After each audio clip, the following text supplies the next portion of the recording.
And we are live. How's everybody doing tonight? My name is Anthony Brian Logan, and you're watching and or listening to ABL Live. Thank y'all for being here tonight. You could be almost anywhere in the world, but you're right here live with me on the stream, and I appreciate y'all for that. We got a whole lot going on. There's a whole lot happening out there on these internet streets, out there in the mainstream media, everywhere. There's a lot going on. Biden sticks his foot into his mouth yet again. Now, Biden is losing his mind, of course, but that's not the excuse that can really work here. Oh, it doesn't know any better, ABL, it's a gaffe. No. This is how he feels. The whole thing about, if you don't vote for me, you ain't black. He kind of clarified it, didn't really apologize for it, and then doubled down on it again. Clarified it, didn't really apologize again. So basically he's telling me, like, look, this is what I feel about y'all. Hey, it is what it is. You in a situation, you're not gonna be any different, so what? Vote for me because I said so. That's pretty much what's going on. Now, compare that to Trump, it says, what you got to lose? Come over here. And Joe Biden is proving them right. What do you have to lose? But a party that thinks that of you, it doesn't really care about your vote, that'll just get it regardless because you're black. What you got, come over here, what you got to lose? I got something for you. I can assist you. Let's go make it happen. Biden's like, hey, I don't care you black, vote for me because you're black. That's it. Very interesting contrast. And speaking about Trump, Trump may sign an executive order for virus relief, for the China virus relief. Hopefully that comes pretty soon.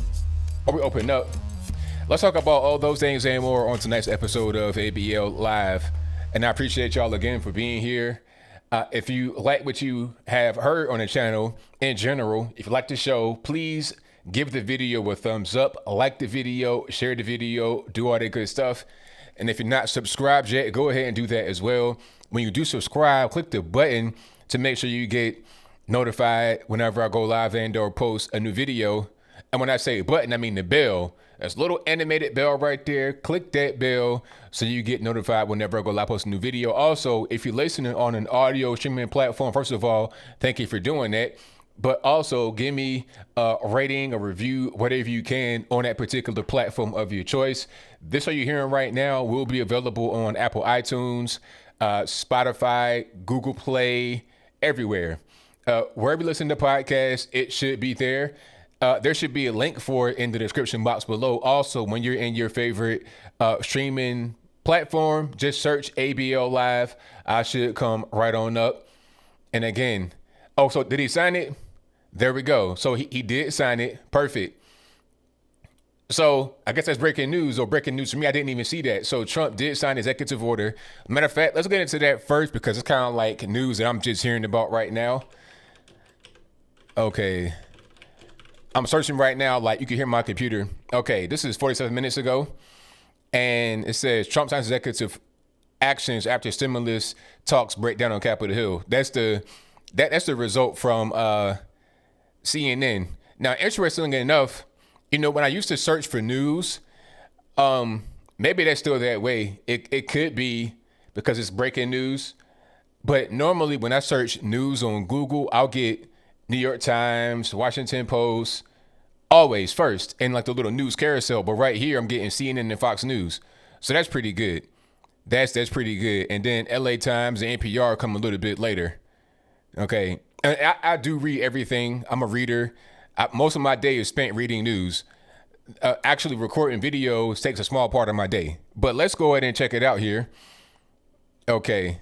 So let me just find one where it says that he actually signed it. Let me see. So Trump signs 4 executive orders for economic relief. Let me just put a pause on this right quick. This is on Forbes. Forbes is okay sometimes. Let me just, okay. Come on, Forbes. I don't got time for this virus, not virus block, the fraudulent slip. I don't got time for this ad block stuff. Okay, let's check it out right here. Actually, I don't want to, that's too many ads on that. Let me see if I can just go somewhere else that doesn't have so many ads. Okay, Trump signs executive action. Let's just do CNN. That'll work.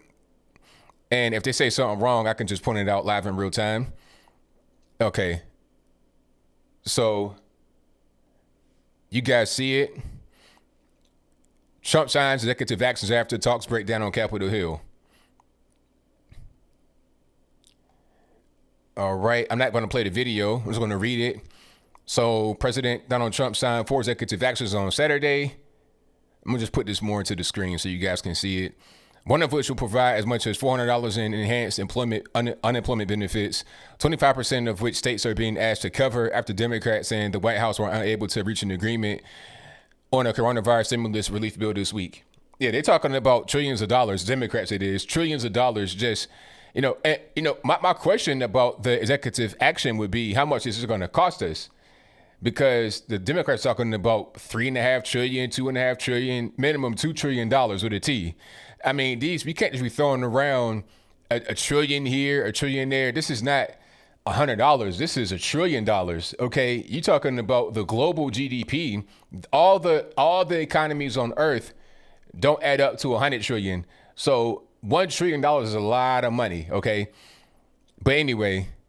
The other 3 actions he signed include a payroll tax holiday for Americans earning less than $100,000 a year, as well as extending an eviction moratorium and deferring student loan payments. Now, my question about the eviction moratorium is, do those that own houses and have tenants, do they get any kind of relief? Because if there's a moratorium on evictions and you got tenants not paying rent, what does the person that owned the house do? Like, how do they continue on? What's their course of action? What's the next course of action? All right, quote, I'm taking action to provide an extra or additional or extra $400 a week in expanded benefits, $400 that's generous, so we want to take care of our people.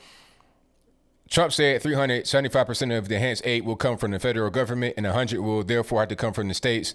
Since governors will have to pay that $100 for people to get the full benefit, it is not clear how many of those unemployed will be able to receive the full $400. Okay. Memorandum issued by the White House shortly after Trump's news conference said up to $444 billion from the disaster relief fund will be made available for lost wage assistance. Okay, so good money. I'm gonna just scan through this a little bit. I think even the 400 might be a little bit too much. It just depends on how much that really is when you're talking about what somebody would make working at a job. That's really what it, because the reason why we had to cut the 600 is because it was an incentive for people not to go back to work. If you were making more unemployment, what's the point of going back? You could just stay home and collect that extra money. You can get paid to not work. So that 400 might still be a little bit too much. And hopefully that ends pretty soon here, because we just helicoptering money and we really don't have enough money to be able to cover it. We're just racking up debt.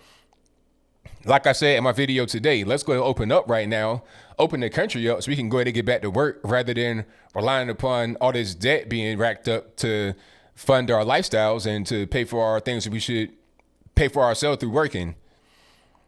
Okay, so I don't really see too much more here. Okay, so Trump says he believes unemployment aid will be rapidly distributed, even though there are potential challenges over the legality of executive action. They might try to sue him, but if they sue him, then it's like, well, what are you really trying to do? Are you trying to help your constituents? If you're Nancy Pelosi, Chuck Schumer, are you trying to help the American people or what? You know, because he's putting stuff out there.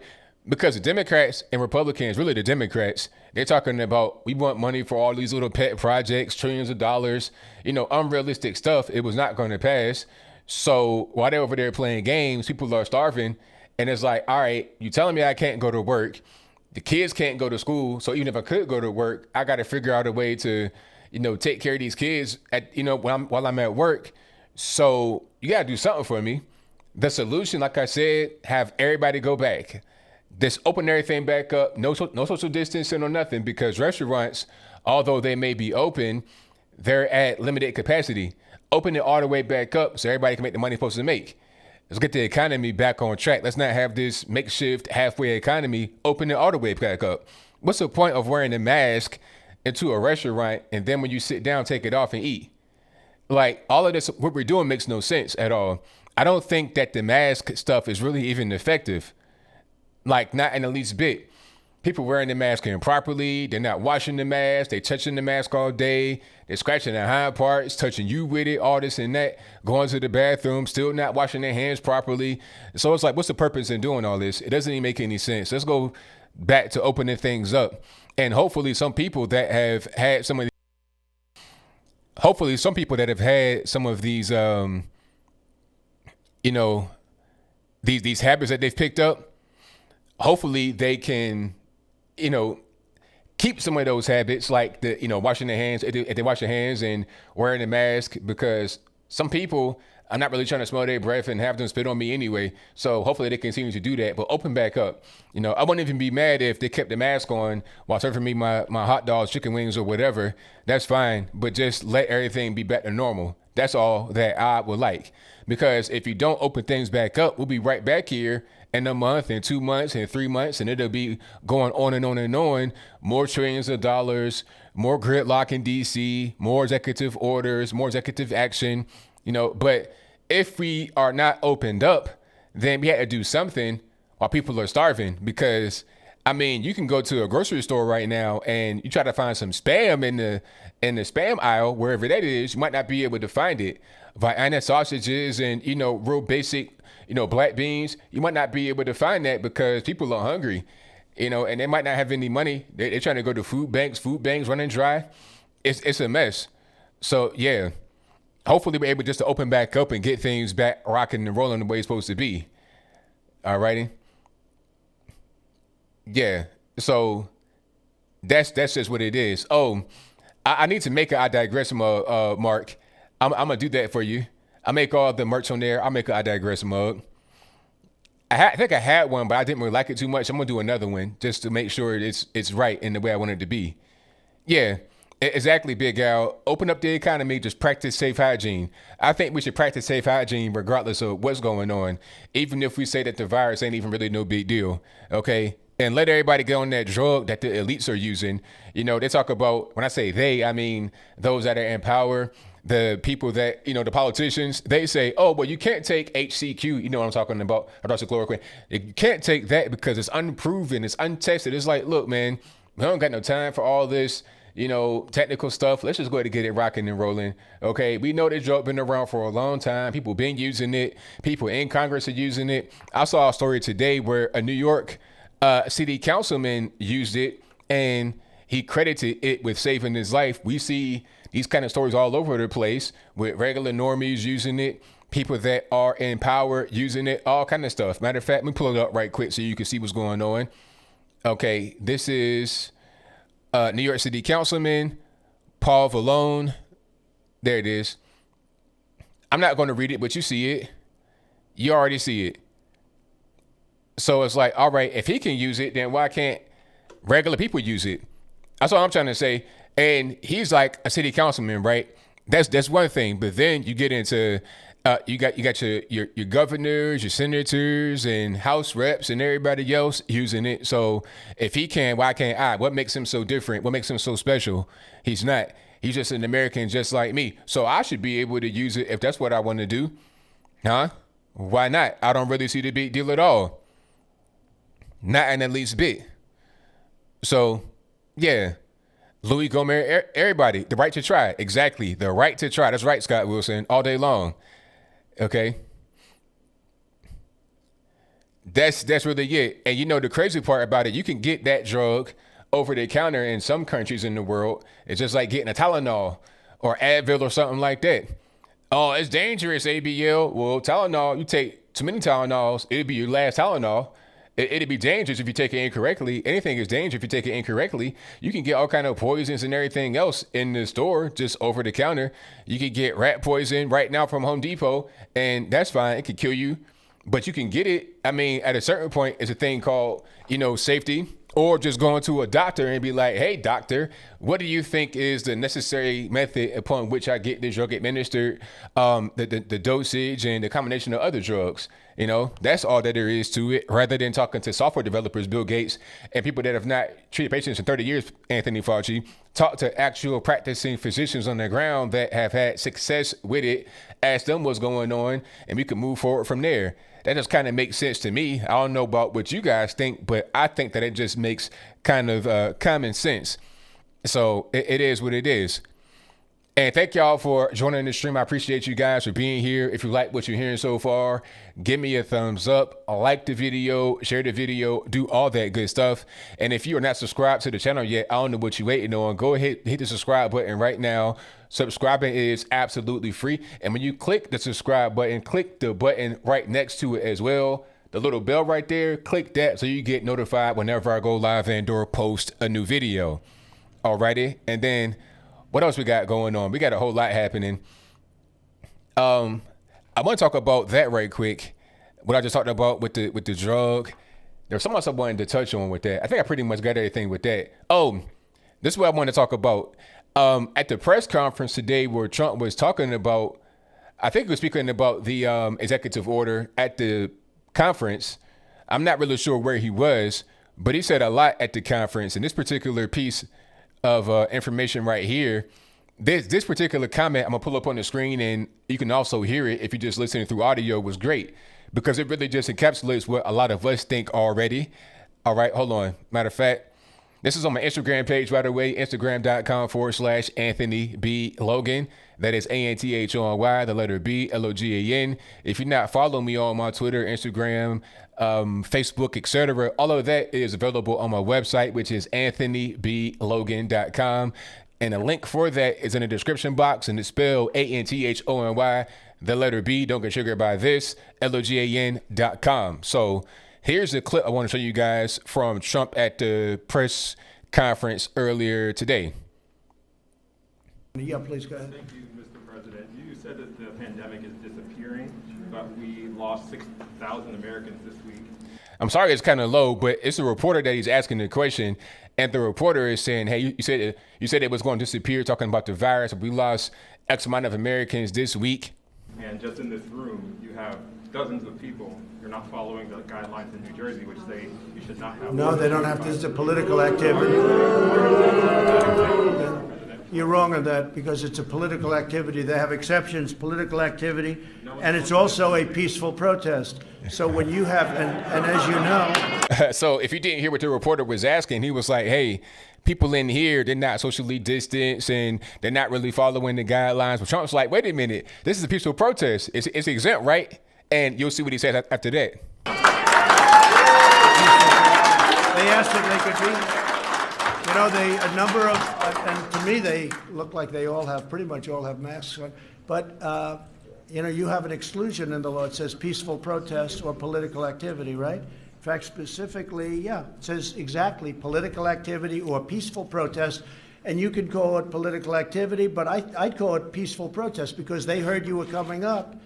And they know the news is fake. They understand it better than anybody. And they asked whether or not they can be here. Like the question about Russia, he doesn't mention Iran was in the report. He doesn't mention, or he mentions very late that China was in the report, because that's the way they are. They're not. If the press in this country were honest, it wasn't corrupt, if it wasn't fake, our country would be so much further ahead. But we're doing really great. Thank you all very much. Thank you very much. That's right on point. Right on point. It's like, hey, don't worry about what we're doing over here, not socially distanced or whatever. We're having a peaceful protest. Not what you're going to say. What's going to be your response to that? I mean, that's right on point because when I say they, I mean the reporters, they don't talk about the so-called social distancing when it comes to the protest. That's exempt, right? Oh, it's fine, right? A political activity, peaceful protest. Even when it comes down to the rioting, they'll be right in the middle of the riot. It'll be burning buildings in the background. Talk about, oh, everything is fine. It's all good. It's largely peaceful. You know, it's a cringy concept, so-called largely peaceful protest. When people getting shot, killed, everything else right around them, it's ridiculous. So what Trump said was right on point. Why can't I have this event where like 200 people or how many were there and they got masks on, but they're not necessarily 6 feet apart? It's like, come on. So yeah, shout out to Trump for that one, 1,000%. And what else we got going? It's a whole lot of things I want to talk about today, actually. Oh, Biden's latest remarks. Now, Joe Biden continues to prove me right time and time again. I love it. Personally, I love it. I mean, Biden is just giving us sound bites. He's just gift wrapping us sound bites, okay? My birthday's in September, right? I'm getting early birthday gifts. You're just giving me video topics and ammo to fight them in the election, all of that. You know, the you ain't black. You know, you got whole merch based off of you ain't black. You got the poor kids, just as smart as white kids. You got everything that he says. And then the most recent ones were from the same event, which is crazy. This is the NABJ and the NAHJ so-called virtual convention. That's a National Association of Black Journalists and a National Association of Hispanic Journalists. Okay, I think the NABJ came first and the HJ was an offshoot. But anyway, he's talking to them during this conference thing. And the black reporter by the name of Errol, I forget his last name, but I know his first name is Errol. But Errol asked him, hey, you taking a cognitive test yet to see what's going on with your mental faculties? And he got triggered talking about, no, man, why the H am I take that? It'd be like, yo, if they asked you, do you want to take a cocaine test? Are you a junkie? So it's like, why would you go to cocaine with this black reporter? Why would you say a cocaine test? And if he's a junkie, why would that come to your mind? Like, that's kind of a very specific reference to make to a black reporter. Okay. And then he says the whole thing about, well, unlike the black community, with notable exceptions, I guess that's me, right? Notable exception. But unlike them, the Hispanic community are very diverse. You see, what he's giving you right there is how the Democratic Party looks at the black community because of the 90% voting rate. They see 90% voting rate and they expect to get that no matter what. So if they don't get it, then it's going to be a problem. And if you are the so-called notable exception, you're the enemy. You're on the opposing side, which is why he got so triggered and butthurt at the black reporter asking about the whole thing about the cognitive test. You see, this is why he'll talk about, if you don't vote Biden, you ain't black, because automatically they say you got to fit into that box. And if you don't fit into the box, you get, you know, in some kind of way punished for not being into the box. Not necessarily by Joe Biden, but by some of the goons that are out there. Okay. The new enforcement arm of the Democratic Party are Antifa and Black Lives Matter. Let's be 1000% transparent. If they're not, then why does Black Lives Matter website donation page go to Act Blue, which donate to Democratic candidates? Why so specific? Why can't they just use a different platform? I mean, why Act Blue? I'm sure there's other platforms out there that can process donation money. Why must it be Act Blue? It's because it's a part of the Democratic Party, in my humble opinion. Okay. Antifa, same thing. They want to, you know, be the enforcement arm. They want to be the unpaid or sometimes paid now goons of the Democratic Party. That's what's happening. All right. And you know what? It's funny how in 2016, it was the same stuff going on with Black Lives Matter and, you know, just weird things talking about defund the police. It was the exact same thing going on. And then right after the election, it just faded away like it never happened. Same thing with all these women coming out talking about Trump did this to me, Trump did that. They faded away after the election.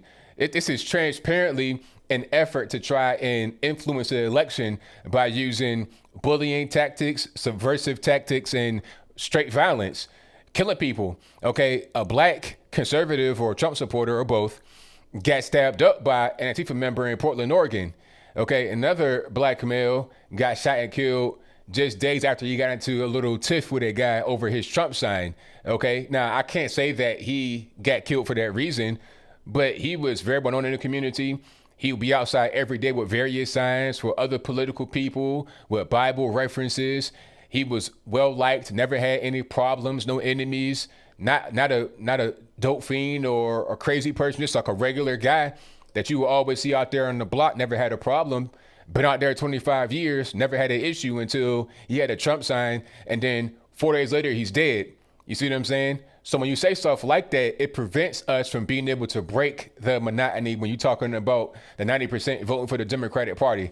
That's why people don't want to talk about it. If you ask a black person, or really anybody, but definitely a black person, if they support Trump in public, you have a hard time being able to get them to say yes. You know, it's this whole go along, get along. That's what's going on right now with the NBA. A lot of those guys that are kneeling don't even want to do it. But you know what? Everybody else is. So what if I don't do it? Then I become ostracized. Then I'm not part of the team. I could jeopardize my career by not going out here and kneeling. Okay. Which is exactly why I appreciated my man, Jonathan Isaac from the Orlando Magic for not kneeling and not wearing the Black Lies, LIES Matter t-shirt.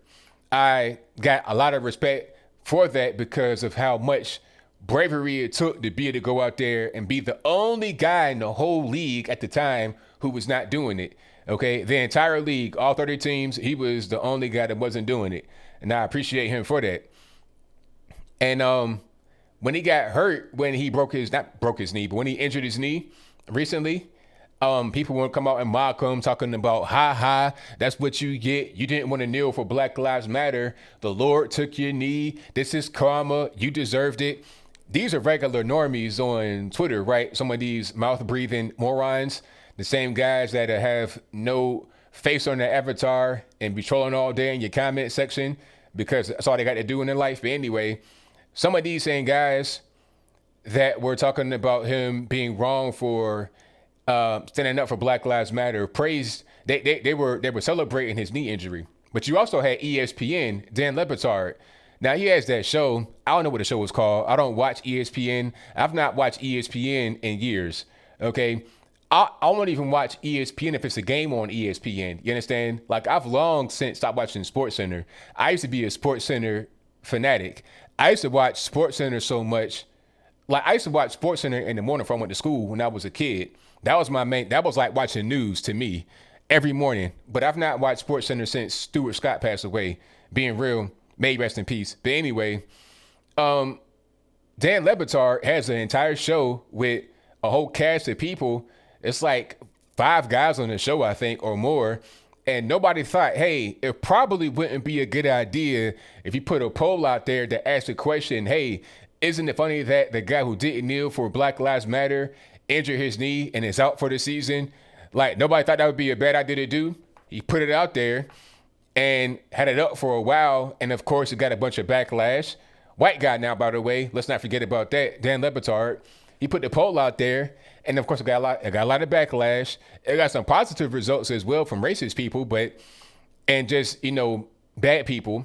But after a certain point, he got a lot of negative backlash, took it down, talking about, I apologize for the context. Context? What do you mean context? I mean, was it wrong to laugh at the man because he got injured or not? That's all I'm trying to figure out. The context cannot make it okay. But hey, that's what they think. So this is why, going back to my original statement that I made a little while ago, it's hard to break that monotony. 90% voting for Democratic Party. It's hard to break that if you got people like that and everybody else, mainstream media, regular normies, friends and family, that think you shouldn't vote anything different if you are a black person. Okay, it can go back to more voter parity. Before 1965, it was about, I say, almost like Hispanic levels of voting, maybe even a little bit more than that. Okay, so the way Joe Biden looks at it is, well, it's not going to ever be changed. This is the way it's going to be, and that's just how it is. And if you don't do that, then you just ain't even a black person. You're just not even really, the so-called notable exceptions to him aren't black people. He said that already. He just doubled down on it. So it is what it is.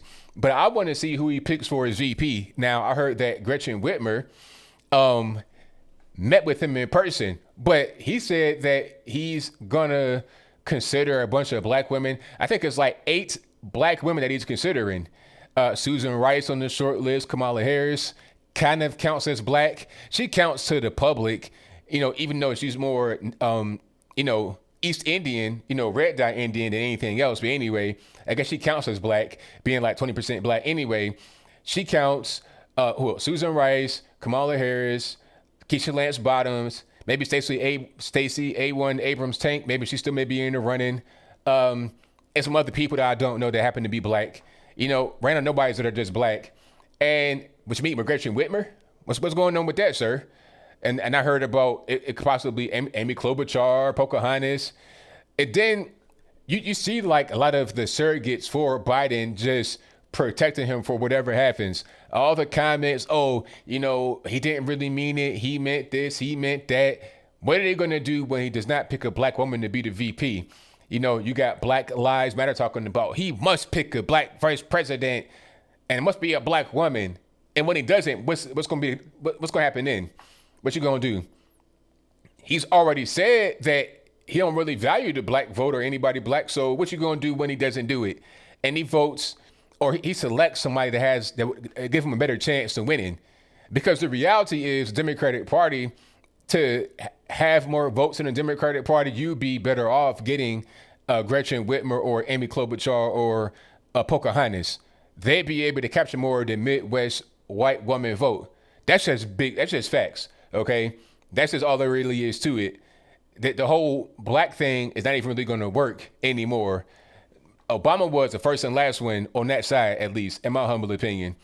Because you had a lot of black candidates running this time, and it didn't work out too well. They didn't do well at all. Kamala Harris didn't do well. Cory Booker didn't do well. Nobody on that side did well. Joe Biden did the best out of anybody running, and he did the best out of black voters. That's why he won South Carolina, because of the black vote. 2/3 of the Democratic vote in South Carolina is a black vote. So we'll see how that goes. It'd be hilarious to see him out there with Gretchen Whitmer. Susan Rice would probably be a good pick, but Susan Rice is too much of, she kind of got that masculine energy. It might be kind of domineering.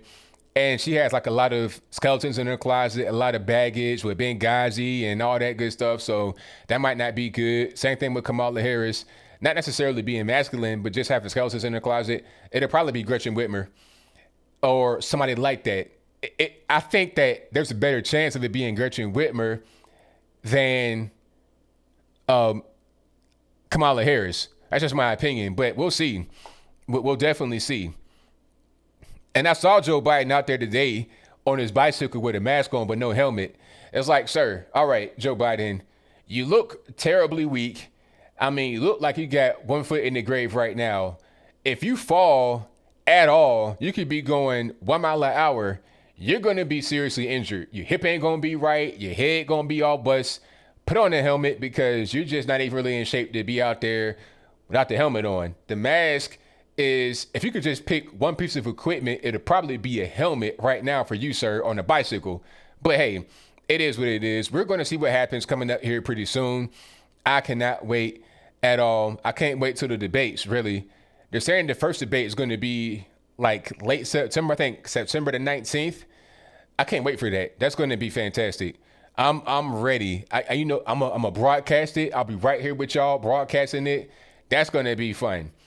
You know, like I said before, it might be kind of a bloodbath. It'd be like seeing, like I said, if you put a tomato can, and what I mean by that is, and as far as a boxing term, a tomato can is somebody that is not a suitable opponent, basically a punching bag, a human punching bag, right? If you put a tomato can in there, like Joe Biden with Trump, it'd be like putting a tomato can in the ring with Mike Tyson, 1988. It's just going to be a massacre. You're talking about one punch knockout. You're going to have teeth flying everywhere. There's a little bit of hair he has left is going to be flying everywhere.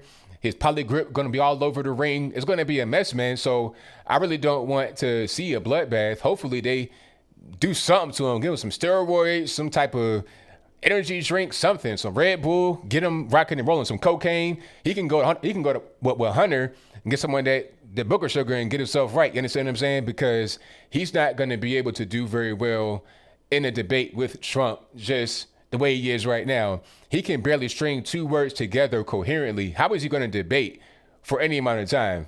It's just not going to go very well.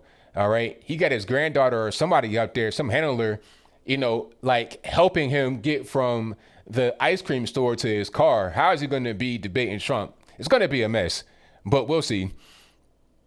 All right. But thank you all for being here. Definitely appreciate you guys. If you like what you're hearing so far, give me a thumbs up on the video, like the video, do all that good stuff. And what else we got going on? Let me get to my topics right quick. Oh, did you guys see the episode of Arthur, the cartoon show for little kids? When I say little, I'm talking about ages 4 through 8, little babies, right? So Arthur had already been woke, right? I did a video last year that kind of got ratioed a little bit. I was a little bit triggered, but at the same time, I knew what was going on. The video I did last year was about Arthur featuring the gay marriage scene. Like it wasn't just a scene. It wasn't just like it just showed it briefly. It was a whole episode centered around the gay marriage because the Arthur, it's like a little aardvark, a little kid, right? He's the main character in this story. Him and his classmates had a teacher that kind of seemed unhappy or something. I forgot what was going on. But they found out he was getting married, and they thought that he was getting married to this woman who he kept arguing with and whatnot. And I think the woman that he was arguing with was played by Jane Lynch, if I'm not mistaken, who was a lesbian in real life. And then it wound up not being her, and it was a man that he was getting married to. And then they had to explain this whole thing about gay marriage on Arthur. Now, Arthur, like I said, this is for little kids now between the ages of 4 and 8. Are you teaching your kids about gay marriage at age 4? When I was 4 years old, I had no idea what any of that meant. Like, not even between heterosexuals. I was just worried about playing with my toys and going to school and watching, reading Rainbow or something like that. I wasn't thinking about adult concepts. You got adults right now that don't even understand these adult concepts. So I think little kids are going to understand adult concepts. They're not going to understand it. This is indoctrination. They're trying to mold children into being LGBTQ, ABCDEFG, accepting and tolerant and knowledgeable. That's just not really the right way to go. So Arthur has been woke for a little while now. And I say woke. When I say woke, I mean just really deranged and crazy with this far leftist rhetoric and ideology. Now, they had this whole thing with, what did they do this time? Oh, they were talking about police brutality. And they were saying that there was a viral video that happened in their town. Now, Arthur, if you've never seen it or you don't know, Arthur is a cartoon show where the characters are all animals. So the main character, Arthur, is a little boy. He's an aardvark. His best friend is Buster Baxter, and Buster Baxter is a rabbit. So when you're talking about black people and Arthur, who are you referring to? I didn't know animals had races. I didn't know that there was a such thing as a black aardvark, like as far as race. You might have a black colored rabbit, but is a rabbit black? Like, is there a such thing as called, we're dealing with concepts that don't make any sense in that particular context. Okay. And then they want to bring up John Lewis and just ridiculous stuff. So if your kids are watching Arthur, Sesame Street 2, because I did a video, I don't know if I did a video, but there was a picture of, that guy's name? Billy something. Billy Blanks, I don't know what his name is, but anyway. Billy Porter, that's his name. It was a picture of Billy Porter, this black LGBTQ ABCDEFG dude wearing a dress in front of the iconic door in Sesame Street, a dress. Matter of fact, it was like a tuxedo dress. It was like a tux from here up, and then from here down, it was a dress. All right, this is a man now with a beard and everything, so it's not even like kind of confusing to where, is that a man? Nah, it was clearly a man. He looked like a guy that is about 45 years old named Frank, who smokes Newports and works on Chevrolets all day under the hood with greasy hands. You understand what I'm saying? He looked like that in the face, but he had on a dress. That's very confusing to little kids watching Sesame Street. If my mom saw that when I was a little kid watching that, the TV's getting turned off, because I got questions right away. Mommy, why is that man wearing a dress? What's like, do men wear dresses? It's just confusing for little kids to understand. Kids are just learning how to tie their shoes and count to 10. When you introduce complex concepts like that to them, sexual concepts like that to them, what are we really doing? We're going in a whole different direction. But back to Arthur, they're talking about police brutality and all this and that and the third. Indoctrination. It's supposed to be an educational show, but I think to the left, indoctrination is the equivalent to education. And they're doing that right now to your kids. Now, I don't know what else is out there that's, toxic to kids, but Arthur is definitely toxic, and so is Sesame Street, from what I've been able to see, unfortunately, but it is what it is. All right. So, yeah, that whole episode was crazy. I think I did a video. I think I put a link to the full thing in the description, like on my website. It was crazy. Absolutely. Oh, now, speaking about that explosion, that's a good question, James. The explosion that happened in Beirut, Lebanon. Now, what was that? What do y'all think it was? Now, okay, here's what I have so far as information. And I think right now there's actually an investigation going on to see, was it a bomb? Did it get ignited? Was it on purpose? what I have so far is that there was a couple of warehouses or a few warehouses right down there on the port. Now, one warehouse had fireworks in it. The other warehouse had ammonium nitrate in it, and they happened to be side by side for some reason. Now, I don't know what rocket scientists decided to put fireworks in a warehouse right next to ammonium nitrate, which is like basically bomb material. And if you ignite it, you're going to have a bomb. I saw that explosion. It appeared to be a nuke just from the mushroom cloud. Now, obviously it wasn't a nuke, but the way the cloud went up, that's kind of like what a nuke would look like. Now, obviously there'd be a greater degree of fallout than what it was. It was a pretty big degree of fallout as far as not nuclear fallout. It was a pretty big degree of destruction, a lot of deaths, but it was nowhere near what it would be if it was actually a nuke. Matter of fact, I'll play it on the screen right quick if you've not seen it. Okay, let's check it out right here. Okay, so this is a view from a boat.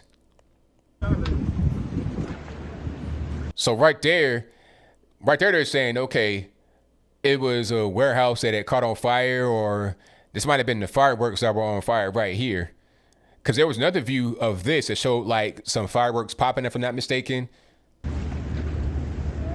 And then it goes on. So it's just kind of burning, and it blows up.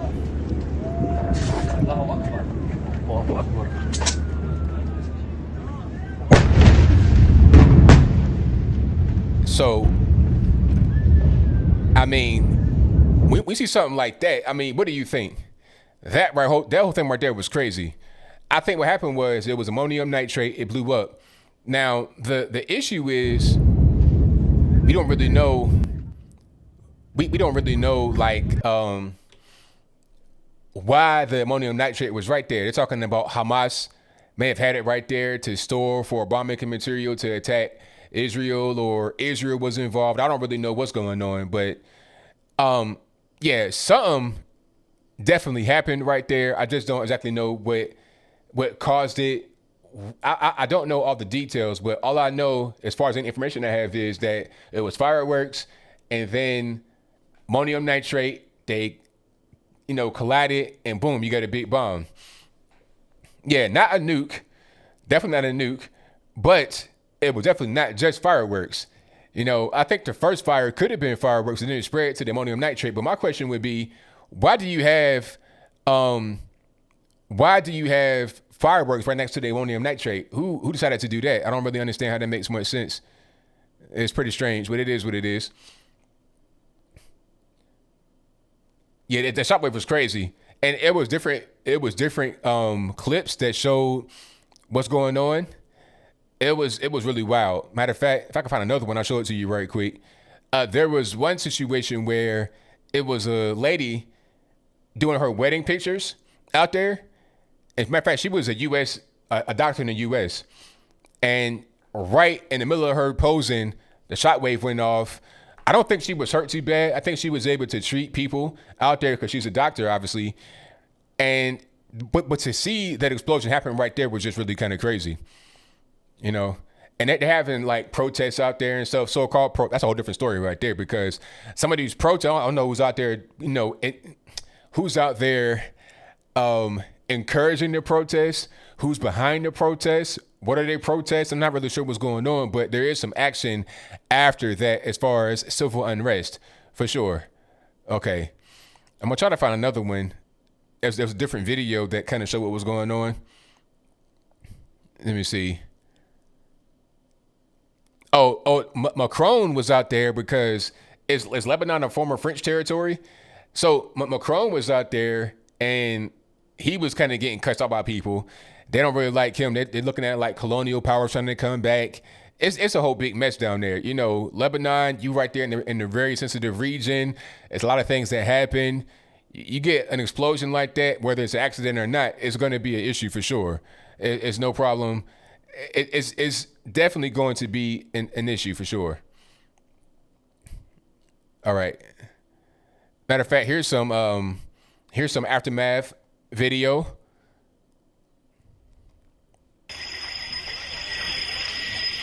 I'm gonna turn that off. It's just kind of like alarms and stuff. So you could kind of see the extent of the damage. Now this is pretty bad, but nothing like a nuke, and it's definitely not fireworks either. Okay, definitely not fireworks. It was pretty bad out there. Now I saw one angle that they showed it could have been a projectile, but I think that might have been the fake video, but I don't know. Like I said, it's still kind of early. Matter of fact, hold on. Here's a angle that kind of shows the fireworks. Let me see.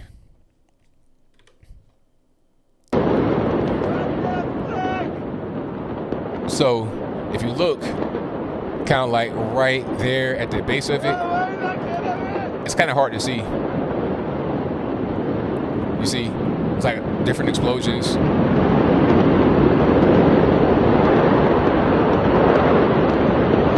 And then it starts to intensify right here. And then, boom. Crazy. So it's really unfortunate though, because there were quite a few deaths. I'm not sure how many died. You guys in the chat know how many died, but it might have been like 200 or more. I'm not really sure how many died, and many more injuries. They said there might have been like 300,000 displaced from their homes as a result of that. So we'll see. We'll see how the whole thing pans out. But prayers out to them. Hopefully everything works out for the best, for sure. All right, and then what else we got going on? Oh, Oprah. Let's talk about Oprah for a brief moment, and then we get into the super chats and the calls. Now, Oprah decided to sell some white guilt. She just updated her whole thing. I think I said in a previous video that she was like wholesome back in the day. Not so much.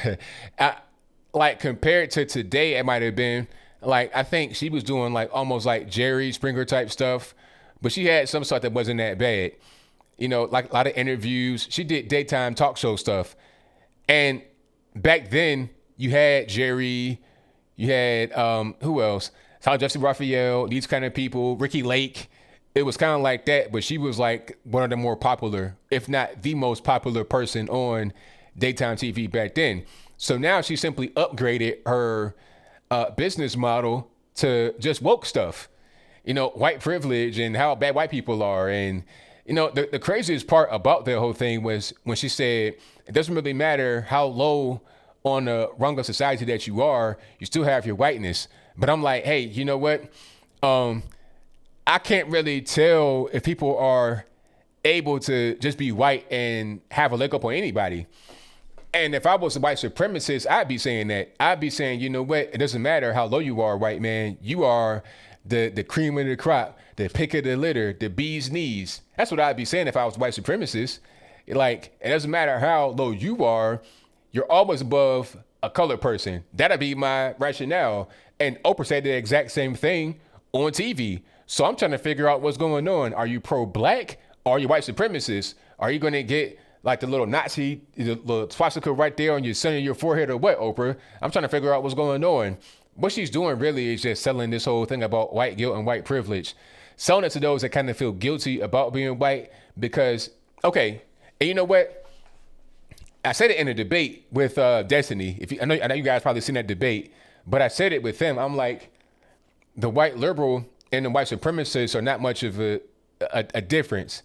When I say liberal, I mean extremists, not just regular, everyday, normie liberal, but your extremists, they're not that much different. And the reason why I say that is because the white liberal extremist thinks that white people are superior to everybody else, especially blacks, but they feel bad about it. That's the only thing. And if you are a white supremacist, you have the same views as the white liberal, but you don't feel bad about it. You feel good about it. But at the end of the day, you have the same views about yourself and about non-whites. So I'm just trying to figure out who's racist and who ain't. If the white supremacist is racist for his beliefs, then so was the white liberal. And she's selling that type of, that comfort food type TV to these people. She says that whites are this, whites are that, but the very same audience she bashes is the main core of her base, and it's always been like that since the 80s. And it's the same way now. she's doing woke stuff now, but the primary audience, not even black people, is mostly white suburban women, the same as it always has been. But now the difference is that she's going after the woke white women. She don't really care about those that aren't quote unquote woke or me or anybody like that. It's about catering to that certain little group and that certain little demographic. And it's kind of weird how she wouldn't put this on OWN. You know, she actually owns, pardon the pun, a whole TV network called OWN, the Oprah Winfrey Network. So why is this white guilt program not going on OWN? Why is it going on Apple TV Plus? Y'all tell me what's going on with that.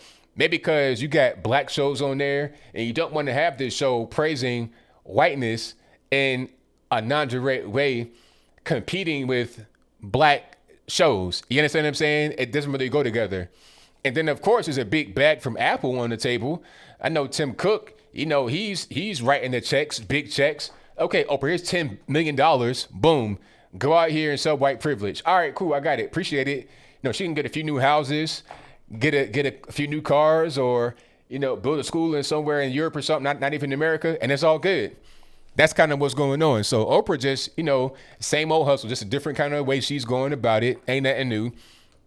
And I think it's kind of like old and at this point very transparent what she's doing. 1000% correct. So, oh yeah, and she was in the Epstein situation. I forgot about that. Not Epstein. Maybe she's with Epstein, but with Weinstein. Yeah. I forgot about that. She was a big, very good friend to Harvey Weinstein. Matter of fact, there's a picture that you may have seen, but I got to show it to you again. It's very timely right now. Hold on. Because this kind of like encapsulates the whole thing. You want to talk about white man this, white man that. But look, okay, here it is. This is perfect. All right. Matter of fact, I'm going to show you two pictures first. I'm going to show you one, then I'm going to show you the other one, and then you're going to kind of see what's happening. All right. And you're going to see a look on their face and everything else. Okay. So here is Oprah. I'm not sure who the young lady is, but that's Oprah and a young lady. You know, nice little young lady. All right. So you see that. And boom, same picture, same lady. And guess who? Guess who that is? And look at the hand, the creep hand. And look, the body language right here just, it tells the entire story what's going on. Oprah is introducing a young girl to Harvey Weinstein. He's like touching her a little bit. And her body language is like kind of like standoffish, not really wanting. Oprah's like, nah, go ahead, go to him. It's okay. So what's really going on, Oprah? You tell me. Huh? I'm trying to figure out what's going on. White man bad, but look at what you're doing. What's going on with this? I'm just really kind of confused as to what's happening. That's all. I mean, that's, you know, it's not a conspiracy theory. I'm just got the picture right here. I'm just trying to figure out what's really happening just so I can understand it for myself, just so I have all the correct information in my brain. You understand what I'm saying? That's all. It ain't nothing else really to it. So yeah. Cast and couch, pretty much. Oh yeah, Oprah looks very proud, but the young girl looks very scared. And the first picture, it was all good. Hey, I'm with Oprah. It's all love. And then Harvey Weinstein coming in, touch her on the little pinch on the. What's going on, Oprah? You tell me. But I guess it's not even really important. I guess the main thing is you can show that white guilt and get paper off of that. Okay, I got it. No problem. It is all good. So who's the other guy? Not Weinstein, but Epstein. Now, are they together? No, I don't see Oprah and Epstein. Nope, I don't see that one. But if they knew each other, if she was on a plane, I wouldn't be surprised at all. It kind of makes sense to me. I would not be surprised, not in the least bit. Not at all. All right. But thank y'all for being here. You guys are fantastic. The best audience on the internet. We got super chats on deck, and then I'm going to get to the calls. Thank y'all for all the donations through Patreon, PayPal, Super Chat. You guys are great, the greatest in the world. And also everybody that's bought merch. If you want the hats and whatnot and the flags on the wall, I got links in the description box. The flags are available through BHE Designs. A link for them is in the description box. And also you can check out my store at ablmerch.com. Matter of fact, I'll put some links in the description box for you right now so you can check it out. Hold on. Let me see. I got my... So I'll put the flag link in the box so you guys can check it out. BHE Designs. And then also we have, what else? My website, ABL Merch. Put that in the link. I'll put a link to that in the box. Alrighty. And there we go. Super chats on that. Let's get to those right quick and then we get to the calls. Let me just from my place right here. Okay. Shout out to NP, who said, thanks for all you do, and no problem. Thank you for your donation. Most certainly appreciate you. Thank you to Apu Bakar All Puff Daddy, who says, Democrats plus media plus BLM lied. Innocent people died. R.I.P. Sequoia Turner, Horace Lorenzo Anderson Jr., Atalia Marie Kelly, David Dorn, David Patrick Underwood, Burnell Chamel, and others. You 100% right. He also says, hey, ABL, righteously awesome chat with you, Brandon, Derek, and Jericho Green on Officer Tatum's channel on Thursday evening. Yeah, I really enjoyed that live stream. Really, really good show. So many truth bombs exploding the lives of pro sports and woke celebrities. What feedback do you get about your live streams? People enjoy the live streams because they're interactive, and I enjoy them as well. That's like really my highlight is being able to talk to you guys directly. That's my main thing. Abu Bakr also says, hey, ABL, you said that you only watch TV for news and home improvement. Have you yourself done any renovations? Have you built anything? Do you like carpentry, woodworking? I can do some woodworking, but that's not really my expertise. I've not done renovations. Like, I've done little stuff, but not nothing major. You know, I can fix some things around the house, you know, but nothing really, you know, nothing really major, you know. And I want to get some, I got a bunch of tools. I got a whole big crates of tools, but I want to get a proper, like, when I get enough room, I'm going to get, like, one of them really actual big toolboxes and get rocking with that. Okay. Shout out to Max Dominguez, who says, good news, found a business that doesn't require a mask in Houston. Carter's County Gun Range. Got some practice in, had lots of family fun. Hey, that's a great place to go for family fun, the shooting range. I need to go myself. Thank you for your donation. Shout out to, let me see, Charles Tony Jr., who says, ABL on PBS, Judy Woodruff, where she had Pelosi on Pelosi and snapped at her. Oh, yeah, I saw that. The lady was asking the real basic question, but, you know, Pelosi, she's not really trying to hear any kind of basic questions at all. She got really triggered and butthurt. It was kind of crazy to see. He continues, it reminds me of a couple months ago when Clyburn snapped at Brett Baer. Yeah. The left, they're really just angry people, man. They don't even really care too much. Thank you to MP, who says Epoch Times app. Thank you to Apu Bakar, who says, hey, ABL, great video on Oprah discussing white privilege. Do you ever think that Oprah would interview Candace Owens or Deneen Borelli or Star Parker or Larry Elder? Why or why not? I don't think so, because why would she have anybody on that can go against her narrative? You understand what I'm saying? She wants to have her narrative be front and center. So if they have Candace on or Deneen Borelli or anybody else, then her narrative, her whole thing would kind of just easily get washed away. And she doesn't want to get shown up by the interviewee. She wants to be the star of the show, and she wants her message to be predominant and prominent. Shout out to Lily, who says, did you see where Trump told the press yesterday that maskless audience members were in peaceful protest against the mainstream media? The crowd cheered. Yeah, I saw that. I played that earlier. Thank you for that.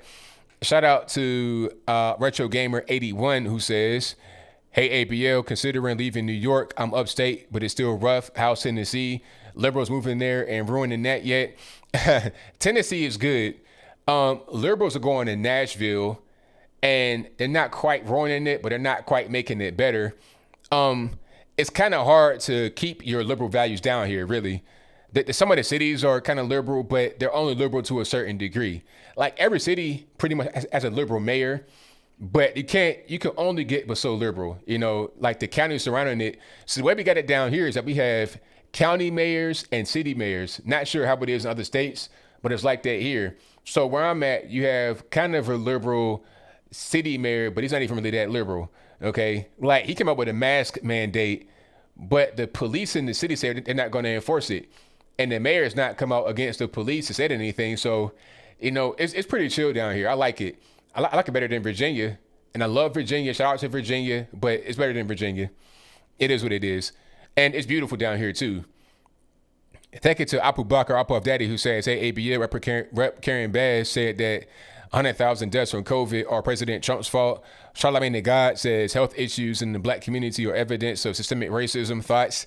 It doesn't make any sense. How can racism be to blame for health issues? Health issues in the black community resort from too much altruism. And the reason why is because you have welfare that prop up food stamps and stuff like that. We're eating too much food. That's the biggest problem. High blood pressure, obesity. That's the issue. Diabetes. That comes from eating too much food. So how can that be because of racism? It doesn't make any sense. People say, oh, well, you can't get good food in the hood. You don't have to eat. You can eat beans and rice and be fine. You can eat good enough if you want to. People just don't want to. They want to eat. They want to go to Walmart. What's happening? They want to go to Walmart, right? On the first of the month, I see it every month and stock up on nonsense. Ding dongs, ho-hos, popsicles, Pop-Tarts, junk. It'd be a cart full of boxed products, no fresh produce, no nothing. And then they're wondering why they 700 pounds at 825. It's like, well, look at your eating habits. And that's causing health problems. So that's not racism. That's just a lack of discipline and wanting to eat food because you like eating food. That's not racism. Thank you to Amy Chang, who says, keep it up with the emoji. Thank you for that. Thank you to Evodio Tovar, who says, ABL, love your show. Your Arthur episode flipped me off. When did PBS get so woke? They are now teaching racism. How in God's green earth would they approve that garbage? They need to chill. Hey, it's crazy, man, but you got to understand who's behind the curtain, who's working these things. You got a lot of woke employees that allow these things on. It is what it is, but it's really unfortunate. Shout out to Al Trailer for becoming an ABL superstar. Thank you to Matthew Phillips, who says 2 things. 1, bought my Hot Cup of Joe coloring book, making politics fun again. Also, have you heard of the White House siege for September 19th? I've not heard about that. What is that? The White House siege? Hopefully it's not going to be like Area 51 thing where they want to go try to storm the gate. I mean, it's going to be Tiananmen Square 1,000%. So let's not have that happen. Thank you to Cyrus Cherry, who says, President sounded a little afraid after stating that he had rich people mad. The president is doing things to risk his own safety for us. Hey, he could have just been chilling, not doing this, living off of his businesses, just chilling, letting his kids run the business. But he says, you know what? I'm going to be out here, do something for the American people. So, not getting paid and risking his life, I appreciate him. Thank you to Beth Marie Evans, who says, love and appreciate you and your show with no cussing and facts. Thank you for that. I appreciate you. Thank you to Cali Boy, who says, if Trump said what Biden said, there would be no more kneeling. Folks would be on all fours. Thank you for that. Shout out to Chris Beck, who says, keep up the good work. I appreciate you for that. Thank you to Amy Chang, who says, so conflicted. Legislation should be through Congress, but they don't get it done. They couldn't get it done. Trump signed the time-sensitive terms. Exactly. It's like, I wanted to go through Congress, right, and go through the proper channels, quote-unquote proper channels, but if they can't get it done, if they're dragging their feet, if they want to put all kind of pork in the bill and it's not passing, well, in the meantime, in between time, people are suffering, people are starving, so it was like, what are you going to do? Time's wasting. You don't have all the time in the world. Let's get something out there. So it was a requirement that he did that. Thank you to Russia with Ronald, who says, free men don't wear masks. There you go. Thank you for that. Shout out to Max Dominguez, who says the OTC supplement quercetin works like hydroxychloroquine. Oh, there it is. Thank you to Tree, who says true supremacy. Thank you to Stacey Felice, who says President Trump is making the agenda-driven, power-crazed Democrat governors say uncle and open up schools and businesses, no matter how much they grumble about it. Trump's the GOAT. And you know what? I did see that. What's that? In New York, they had to open up the schools, right? I'm surprised that they opened it up. Down here, they opened up schools, but it's kind of like staggered, where they're on some days and off some days. It's just kind of weird. If you're going to be open, be open. That's my whole thing. Like restaurants. Okay, you got to wear a mask to go in, but when you sit down, you take it off and eat. and you can't be within 6 feet of the next table, but I can walk around with no mask on if I gotta go to the bathroom or whatever it is. It's just dumb. It make no sense. Just open it up all the way and have that be that. Thank you to Tony Boswell for donation with the keep it up, the working out emoji. Shout out to Man Service who says, slow down in chat. I can't read that fast. Send money. Thank you for your super chat. And the chat is slowed down, but it's fast. I can't do nothing about that. You got to blame the white man for that. Shout out to MP who says, we are helping people. I just spoke with a patient from Hong Kong who wanted to have medication on ND. She can't believe people don't have easy access to it. In Hong Kong, it is used for this purpose, and you walk in and buy OTC when you need it over the counter. Exactly. Thank you for that. Definitely appreciate you. Thank you to Gene Smoots who says, if Bill Gates wants to help with disease control, why doesn't he put money behind manufacture of N95 masks, which do protect against the virus? I mean, that's what I'm trying to figure out. Is it about trying to protect people or trying to make money, or trying to just put some other kind of thing for certain kind of people at the very top? I'm just trying to figure out what's happening. Thank you to Albert Lewis who says, thanks as always for your message. Stay strong. God bless you. God bless you as well. Thank you for your donation. Shout out to, shout out to Donnie the Don. I see your super chat. She says, last night at my conservative SIP group meeting, everyone was saying how much they love your show. You are loved. I appreciate that. And shout out to y'all. Anybody that's watching, shout out to you as well, Donnie. I appreciate you. Y'all are fantastic. Thank you to Retro Gamer 81 who says, they say the VP pick is in. Now they need to tell Biden who it is. Exactly. On my Twitter this morning, I was like, did they select Joe Biden's VP pick yet? Meaning, did someone else do it? Did the DNC do it? Because it ain't going to be Joe Biden. He has no control over what's going on. He's basically like Weekend at Bernie's right now. He doesn't know where he is, who he is. He has no control over what's going on. Okay. And that's the reason why I liked Trump over Obama. Well, one of the many reasons. Trump's not an empty suit. Obama, empty suit. Joe Biden, he's like a ghost in the shell. You understand what I'm saying? Not even really there at all.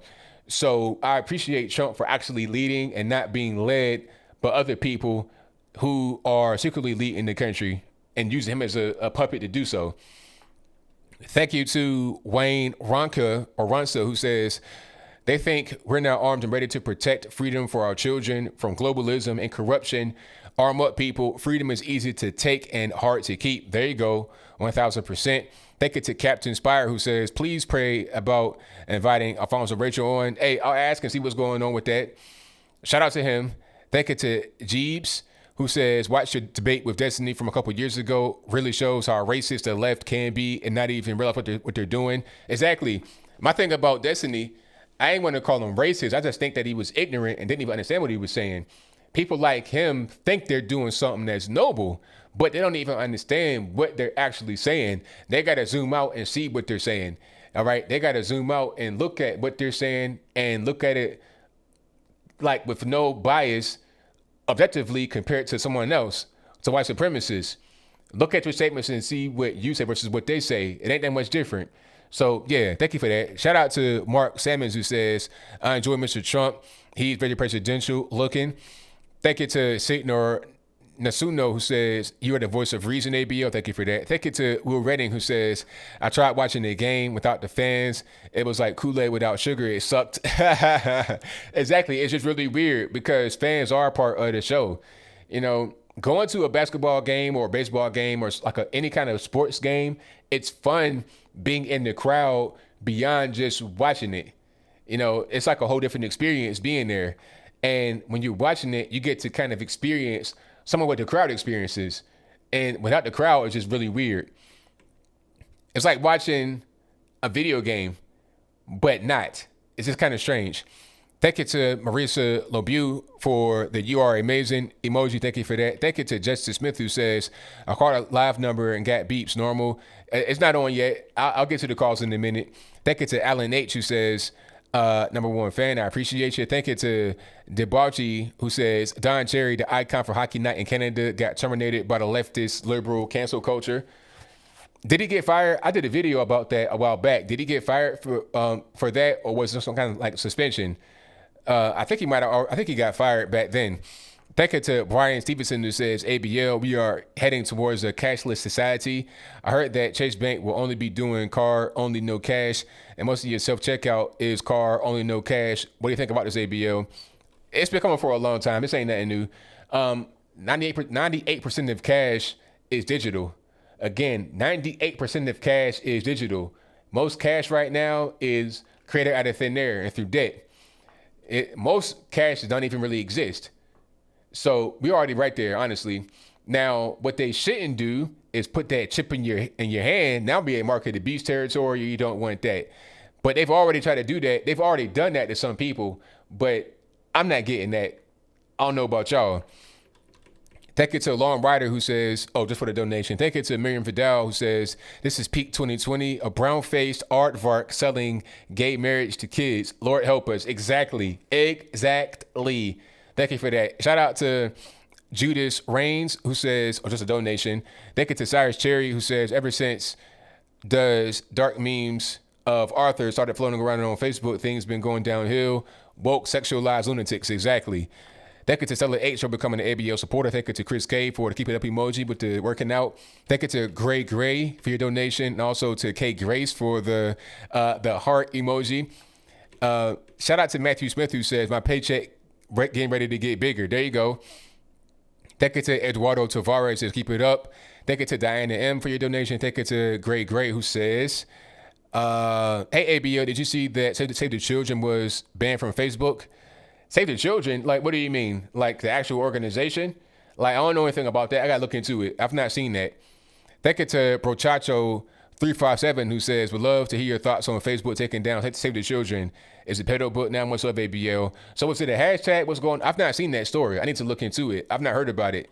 Of course, it won't be on mainstream media, but I've not even seen it on social media. What's going on with that? I don't know. Thank you to, lost my place right quick. I'm going to get back to it. Thank you to Chris K for the cool emoji. Thank you to Holly T Lightwork who says, I need Oprah to do a special on Weinstein and Epstein instead of Michael Jackson, and then I will believe her. She ruined Michael Jackson's name for nothing. There you go. That's what I want to see. I want to see a special on that. And then she can include herself and the Weinstein one because that was her friend.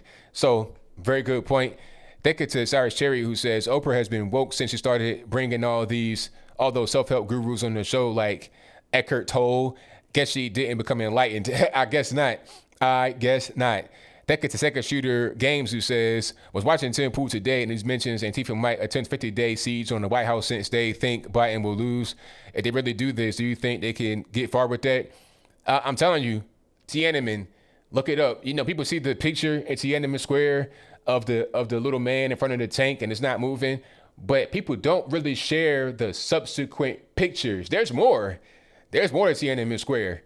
Okay, check it out. Google it. Do your Googles. We don't want to have that happen here in America.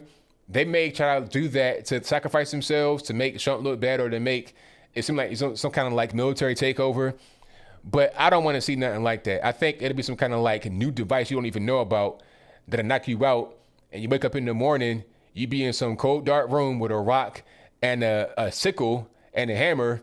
You make that big rock into a little rock for the rest of your life. That's what's going on. So if they want to try it, it might not work out too well for them. Thank you to, let me see, Judas Rains who says, it seems to me that the mainstream is trying to create a race war. Your thoughts? They're trying to do anything they can to just subvert the nation into lawlessness and chaos for their own political purposes. Thank you to Karen Branahan who says, she was pressured to take a stance. If she didn't, she'd be part of cancel culture. Oprah serves money, not her creator. We love you, ABL. Keep up the hard work from Ocala, Florida. And thank you for that. I appreciate you. And you know what? Oprah could take a stand. She could lose money, but she's already a billionaire. So it was like, what she got to prove now? She could take a stand and get a lot of support from the opposite side that way, but there may be too many bridges burned, too many connections that are very sensitive, too much dirt out there about Oprah, so she probably couldn't risk it for herself. Shout out to interracial patriots who say Biden says exactly what he's thinking. He knows he could say anything to or about black people and they will still vote for him. It's like the creepy uncle in the basement that Big Mama refuses to talk about. Exactly. Thank you for that. Shout out to Carl Russell, who says, "Hey ABL, thanks so much for speaking out against these crazy leftists. How funny it would be when Trump trips up Biden in the debates and he had major flows on national TV. I can't wait. I cannot wait. He's already been messing up in these little small interviews with just a few people in it for a few minutes. Imagine being on stage for an hour debating. You can't do it." Thank you to Justin Craw for becoming an ABL supporter. Thank you to H. Ventura, who says, "Have you read the book Black Rednecks, White Liberals?" Yes, Thomas Sowell. And your thoughts on the idea of a lot of Southern black culture comes from Scots Irish? Absolutely. A lot of the same words and everything. Once you look into it, it's not that much different. Go down to Atlanta. The black folks and the white folks from there don't sound that much different, being totally honest with you. Shout out to Uber Guy, my man. Shout out to Uber Guy, who says, "My guy, salute. Need to invite you to my wedding too. Trump 2020. Hey, I'm there, man. Just let me know when we can make it happen." Oh, okay. Now, shout out to everybody else. I got to get to the calls right now. I'll read my super chats later.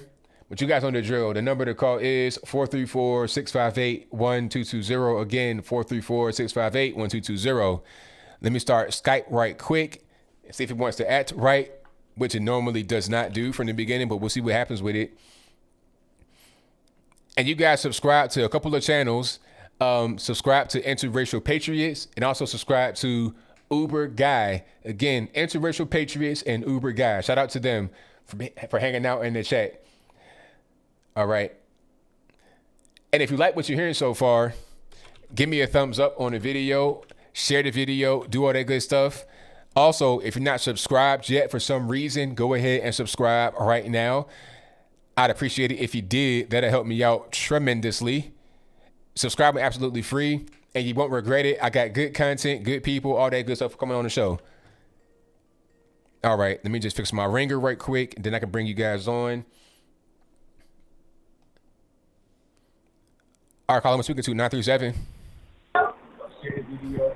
Hey, is this ABL? Yes, it is. Who am I speaking to? Hey, I don't want to say my name, and I'm going to explain why in just a second. Okay. I have been listening to a new podcast. I know you're a podcaster. I'm a podcaster. And it's interesting to me. It's about Scientology. ABL number one. He got me hooked on your Thank you. Thank you. So I am a small business owner, and I couldn't get a PPP loan because I was too late. But the Church of Scientology, which says that they have no employees, got a PPP loan, and I'd love to know your opinion or if you know anything about it. Now, okay, Scientology, that's a whole different ball of wax right there, because they've been involved in a lawsuit for a long time when it comes to financials. I think it was like a 30-year long lawsuit. It was crazy. So I don't know the exact nature of the lawsuit or what happened with it, but they're very litigious. So whatever they got going on, they've been working on for a very long time in a legal sense. So I don't know what they got worked out, but they've been doing that for a long time to have some kind of status to where they can still get money and do different things. That's pretty much all I can really say about it. I know guys in the chat know more than I do about that, but the most I know is that they've been filing lawsuit after lawsuit after lawsuit for like 40 years, just like continuously. Yeah, it's just so interesting to me. I mean, they don't pay taxes. They say they don't have employees and legit business owners, and I know you are one too. I mean, it's just such a struggle, and now seeing what's happening and waiting for the president to put stuff through now, it's a struggle. I wanted to hear your opinion, but thank you so much for what you do. I was about to say where we are, but fair game. I don't want to get into that. Sorry for pulling you in, but you're so educated, and I just want to know your opinion. Well, I thank you for the call. I definitely appreciate you. Thanks so much, ABL. No problem. Bye-bye. All right, shout out to the callers. But yeah, like I saw this on a documentary about Scientology. It might have been Leah Remini talking about that, because Leah Remini was in Scientology too. I know a lot about that, actually. I did a little bit of research on Scientology, but they were in this lawsuit that was going on for a very long time for that exact reason. She was talking about how they are there at church, should they have employees, like what's going on. It was this whole big thing with that, and they were able to successfully win it. And when you donate to Scientology, it's like a tax write-off. Like, it's this whole big thing they got set up here. Like, it's a lot that goes into, like, it's not just a cult. It's much deeper than that. It ain't just like Branch Davidians or something. It's way deeper than that. You're talking about business, big money, international money, all kind of stuff going on. Okay, it ain't really nothing. The cult part, that's part of it, but it's beyond that. It's kind of like money laundering too. All right, let's get to the next call. 314, you're on line. I'm speaking to 314.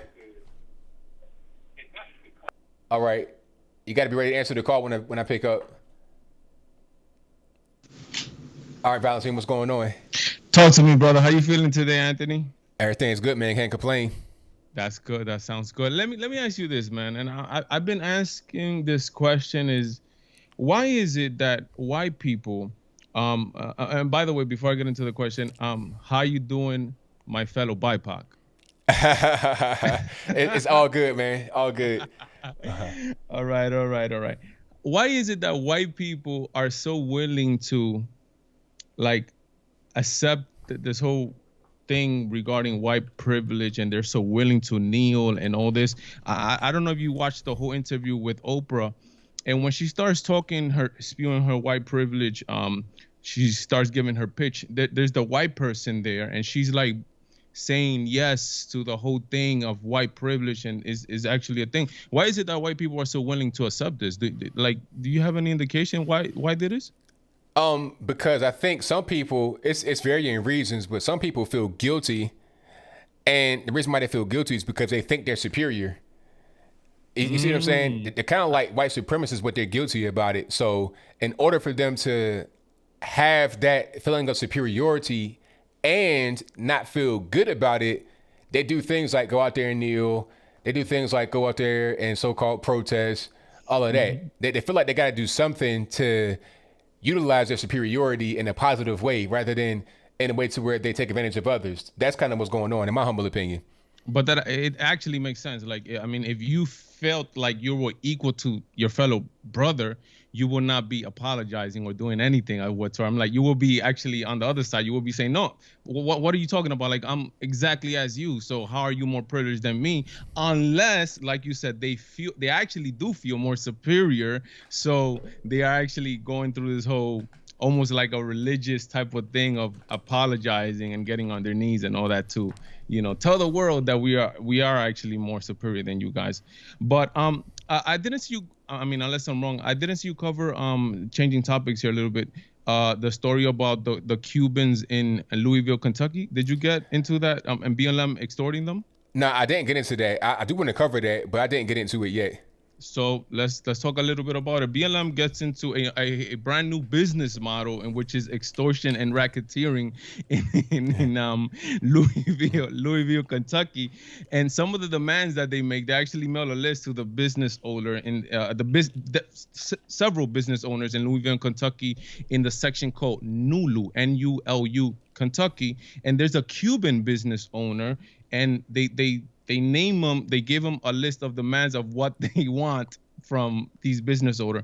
And some of the main points that actually pop out are like, for example, they want 23% of their staff to be people like you and me, Anthony. They want fellow BIPOCs to be 23% of their 23% of their staff. What do you think about that? Them telling BLM is coming out that they're coming out and telling them, hey, listen, you have to do this in your own business.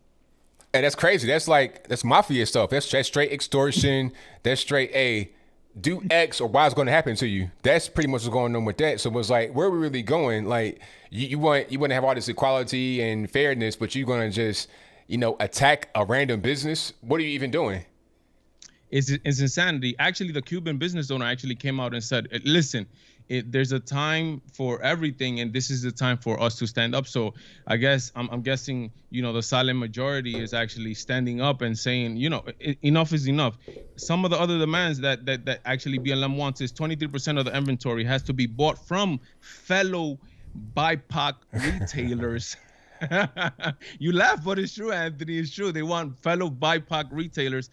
They want these business owners to buy from Black and Indigenous people of color, 23% of the inventory. If not, they're gonna impose I think it's a 1.5%.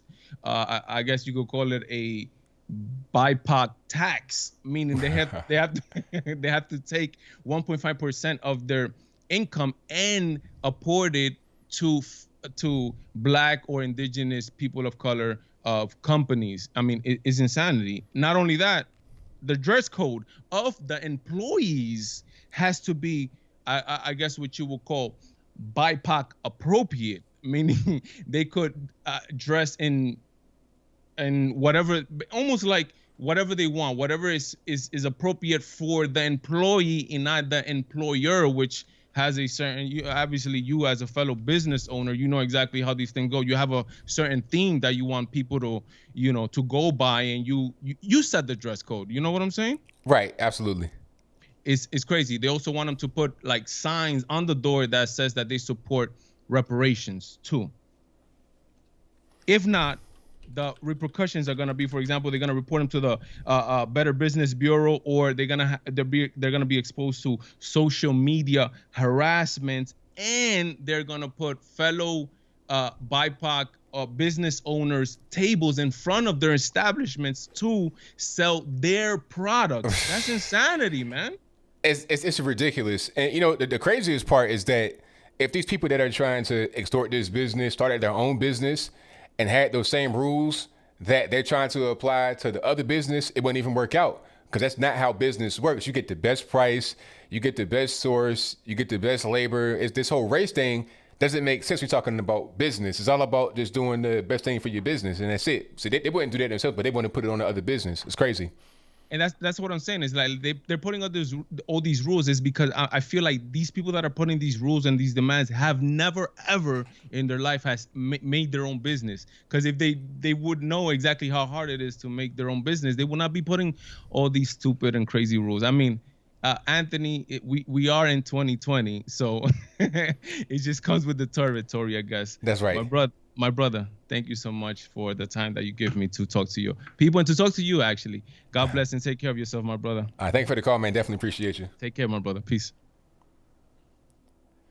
All right, shout out to my man on the phone. That was the Valentine's show. You guys go ahead and subscribe to him right now on the YouTubes. I couldn't put him right there in the bottom left because my Skype, it works. Sometimes OBS does not recognize the window, which is kind of weird. But shout out to the Valentine's show for coming on to the show, hanging out with me for a little bit. All right, let's get to the next call. Let's do, all right. Everybody wants to call in at the same time. It's crazy. All right, let's go. Calling on the line, 615, who am I speaking to? Caller, can you hear me? 615? All right, I don't know what's going on with your phone, but I cannot hear you at all. Okay, let's go to the next call. 9102, you on the line, who am I speaking to? ABL, this is Slew from Wilmington, North Carolina. All righty, man, what's going on? Oh, man, doing all right, man. How about yourself? Everything's good, man, can't complain. Good. So let's talk a little football. What you think? We gonna have any action this year or what? I can't call it, and okay, here's a couple different things.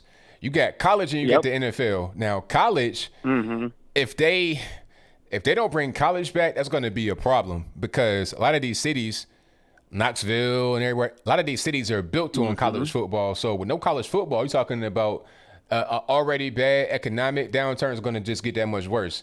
Okay, things are already closed because of the virus. Then you're going to take college football away. No UT, Tennessee, no Peyton Manning's old school. It's going to be a problem. So they're going to do everything they can to get college football back, high school football and basketball too. They got to come back. Now, as far as NFL football, I can't even really call it. I don't know what they're going to do. I don't really hear any kind of plans being made. Okay, the NBA had this whole thing about the bubble, and that was advertised for a while. Okay, we're going to go down to Orlando. We're going to just play there. We're going to have the bubble. Now, I don't hear about anything like that from the NFL. Maybe I've just not really been tuned in. But they could do the bubble with, the NFL. But aside from that, I don't know how they're going to do it. Yeah, I don't know either. I mean, I don't know what they're doing with schools up where you're at, but down here, I mean, it looks like they're back to homeschooling again. I mean, God forbid if, like, you got a 6-year-old, 7-year-old, 8-year-old kid supposed to stay at home all day long, and you have to go to work. You gonna pay for a babysitter? Like, I don't know what people are doing. I really don't know. I mean, I wouldn't be surprised if some kids like left, when they stay with their grandparents or something like that, because what is a parent going to do? It's like, okay, you got to go to work and you go into work while the kids are at school. That's the whole model. Kids are at school, you at work. You get off work, pick your kids up, or they might have a key to the house. That's the whole model. So if you disrupt that, then what are you going to do? I mean, the kids got to go back to school and the parents got to go back to work. You can't just, people don't understand. You can't just not do that. Yeah. I mean, I think me and you're about the same age. So, like, I mean, I knew back in my day, I mean, I'd get off school, take care of myself a little bit. But, I mean, I don't know, man. I don't know. It's getting a little crazy. I mean, luckily, you might have a grandma or somebody that, can help pitch in. But, I mean, you got to pay for a babysitter to stay home with your kid all day long while you go to work. I mean, I don't know what babysitters cost these days, but shoot, you're pretty much breaking even probably. A lot of people are, Anyway, back to football, but yeah, let's try to get this thing back going, man. I appreciate you. I'll let you go. Thanks a lot, man, for taking the call, man. Have a good one, all right? Thank you for the call, man. Definitely appreciate you. All right, Anthony. See you. Bye. All right, shout out to the caller. Most certainly appreciate him. Let's get to the next call. Now I'm on the you on the line. Who am I speaking to? Hi, good evening, ABL. All righty, what's going on? I just had like two quick things. One was to see what you thought. The voter intimidation, I feel that it's being, not talked about enough. I mean, like extreme this year, just because of what you saw them do to like a senior citizen lady, throwing the paint. And I feel it's going to be at the polls a lot of voter intimidation. Do you think that? Oh, I think so. I mean, that's already happening right now, really, because you got people like Joe Biden coming out there saying, hey, if you don't vote Biden, you ain't black and they're not diverse. It's already right there, voter intimidation coming from the very top. And then you have... And I feel that... Go ahead. I feel like it's going to be kind of like it is now, right? Like protesters or extremists out there near where the polls are going to be. I mean, and I don't know, like, what do we do about it? But I feel like just from people I follow, I don't feel like it's talked about enough. Like what's the solution or how can we all help kind of thing. Yeah, I mean, all that really can happen, in my humble opinion, is just to get tougher on crime, to not just let things happen. Because if these so-called protest riots continue, then it just, if they're allowed to continue, they'll just continue. What's the point in them stopping if nobody's stopping it? So yeah, they got to just get tougher on crime. That's pretty much all I can really say about it. To me, I guess I didn't really feel panicked until I saw this week where they went into the subdivision, going into people's backyard as they were running away. And I was like, oh my goodness. That's where I feel like this is what we're going to see. Now, where was that? Do you know what city that was in? I forgot if it was, I forgot which one in Portland. I forgot where, but as they were running away from the police, they ran into a subdivision and they were in people's backyard jumping over fences. One guy was out there saying to, get out. And one lady, or I don't know what she was, yelled, this, the government's doing this to you. They told the owner, the government, this is what the government is doing to you. So, that's not going to fly too much. If they try to do that around here, like, man, it's not going to go well.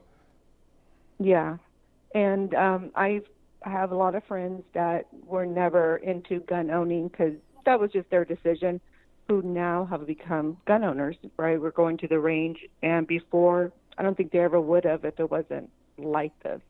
And the only thing my last thing on the taxes that Trump did and the extra money, are people going to be paying, do you have to pay that back when you do your taxes next year? That's the thing I was confused about. Yeah, I don't know. I think you might have to pay it back, but I really don't know. Yeah. No, that was my last thing. That's one thing I just didn't understand because I feel like some people are barely making it and maybe you'll pay taxes where you didn't before or a higher amount. So that was it. All right, well. Thank you. Thank- And if there's any ladies in the chat, I want to start a peaceful protest to bring back leg warmers. I don't think that's too much to ask. Thank you, everybody, and God bless everybody. Thank you for the call. Definitely appreciate you. Thank you. All right, shout out to the caller. Let's get to the next call. All right, caller, you're on the line 352. Who am I speaking to? It's JR from Florida, actually. All righty, man. What's happening?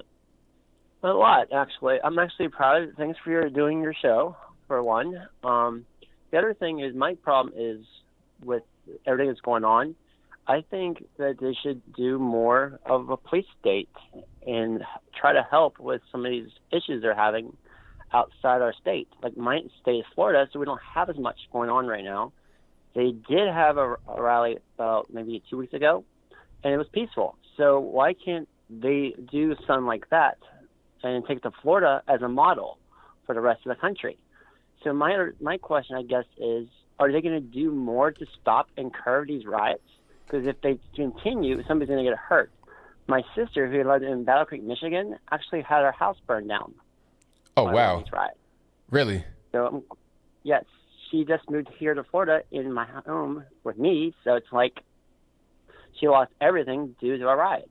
So is there, I mean, I think they need to stop for that same reason. The same token, she had her house burned down. She didn't riot. She worked in Starbucks, lost her job because of the COVID-19 lockdowns, and now she has no home.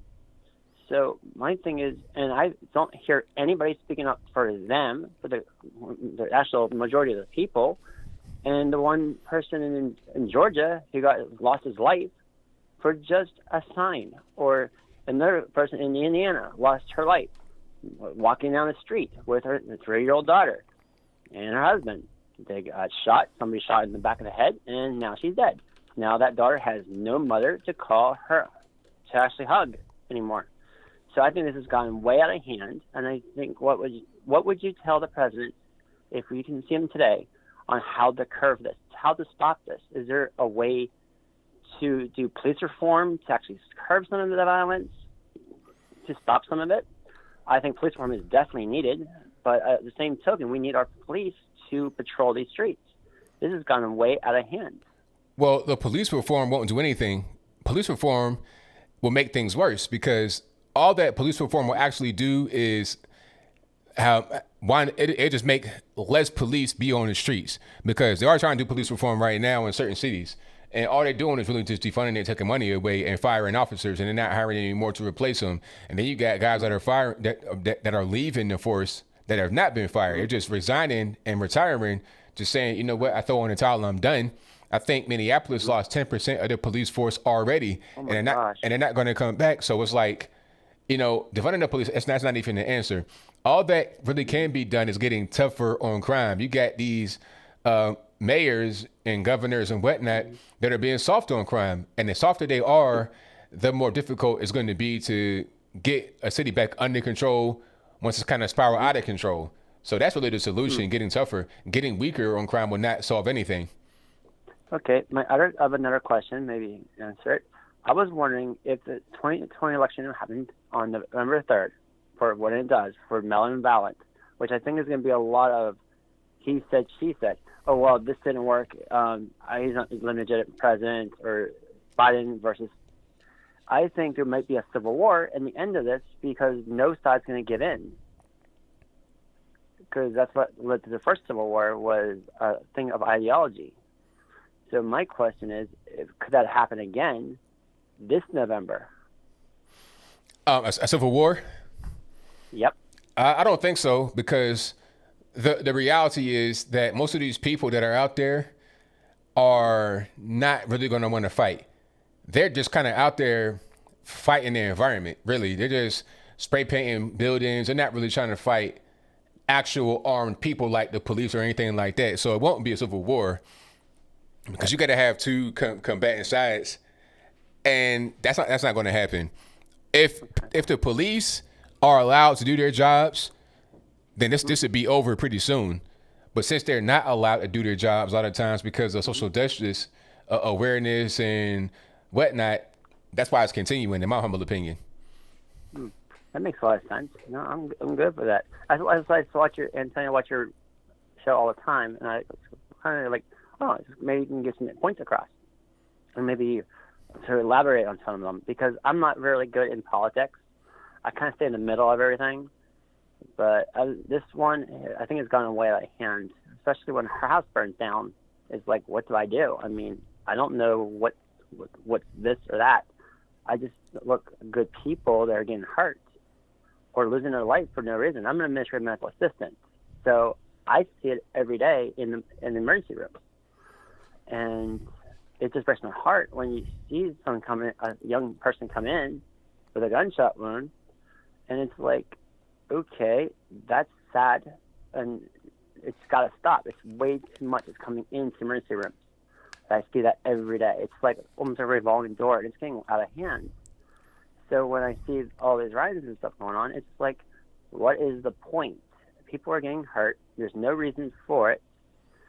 I just want to see a solution done, one way or the other. I mean, I just think that needs to stop. Right, I'm with you. Well, thank you for your call. Definitely appreciate you. Thank you, and keep up the good work. All right, thank you. Bye-bye. All right, shout out to the caller. Let's get to the next call here. 615, you're on the line. Who am I speaking to? Speaking to Donovan Love out of Nashville, Tennessee. All righty, man. What's going on? Nothing much. So I'm actually a senior in high school right now, and I just wanted to tell you that you've been a huge inspiration in my turn to becoming a conservative. Oh, man, glad to hear it, man. Appreciate that. Mm-hmm. Yeah. I believe it was right after George Floyd incident had happened. I watched your red pill video, and then I was just like, I feel the same way. So then I was like, yeah, I think I'm a conservative now. And I've been doing more research up about everything. Yeah, that's the way to go, man. Just always educate yourself, always read, because when you were in school, when you're just, learning about basic things from your teachers, from your textbooks, even from your peers, you're not going to always learn everything. There's always more to learn. I'll be 36 and I'm learning something new every day. So always, man, educate yourself. That's the best way to go, man, because knowledge is power for sure. Mm-hmm. Yeah, we just started school back up this current week.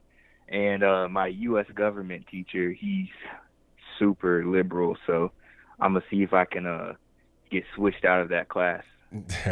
I hear you, man. Like, is he trying to like push that stuff on y'all, or like what is he doing? Oh yeah, he's pushing all on us. The class, they're all like, "Oh, this is going to be a very great class," and I'm just sitting there cringing and just biting my tongue super hard. Right, I hear you, but I'm glad you're aware of what's going on, because not everybody is. They're just sitting in the classroom getting this stuff just pushed upon them, and they don't even know what's going on, man. So I'm glad you're aware of what's happening for sure. Mm-hmm. Yeah, I just wanted to call in and let you know that some of the younger generation of my generation, we're aware, and we're going to be coming up in a couple of years. So, man, that's excellent, man. I'm glad to hear that for sure. Mm-hmm. All right, that's all I had to say, really. All right, man. Thank you for the call, man. Definitely appreciate you. Mm-hmm. Stay blessed. All right, same to you, boss. Mm-hmm. Bye. All right, shout out to the young caller, senior in high school. That's what I like to hear. Guys waking up young. When I was senior in high school, I had no idea about politics. So for him to understand that right now, 16, 17 years old, man, you're at the perfect stage of your life to have that kind of knowledge, and you'll be able to build upon that as you get older, as you progress throughout life. So yeah, shout out to the youngins out there, for sure. Let's get to the next call. All right, caller on Skype, who am I speaking to? Hey, there we go. You guys hear me? Hi, ABL. Hey, how are you? Everything's great. How about you guys? Oh, very good. Awesome. We're doing good. We're so glad that we caught your show again. Yeah. Oh, definitely. Glad to have y'all. Well, we wanted to say, first of all, I wanted to start off before we get to our questions. I wanted to start off saying thank you so much, ABL.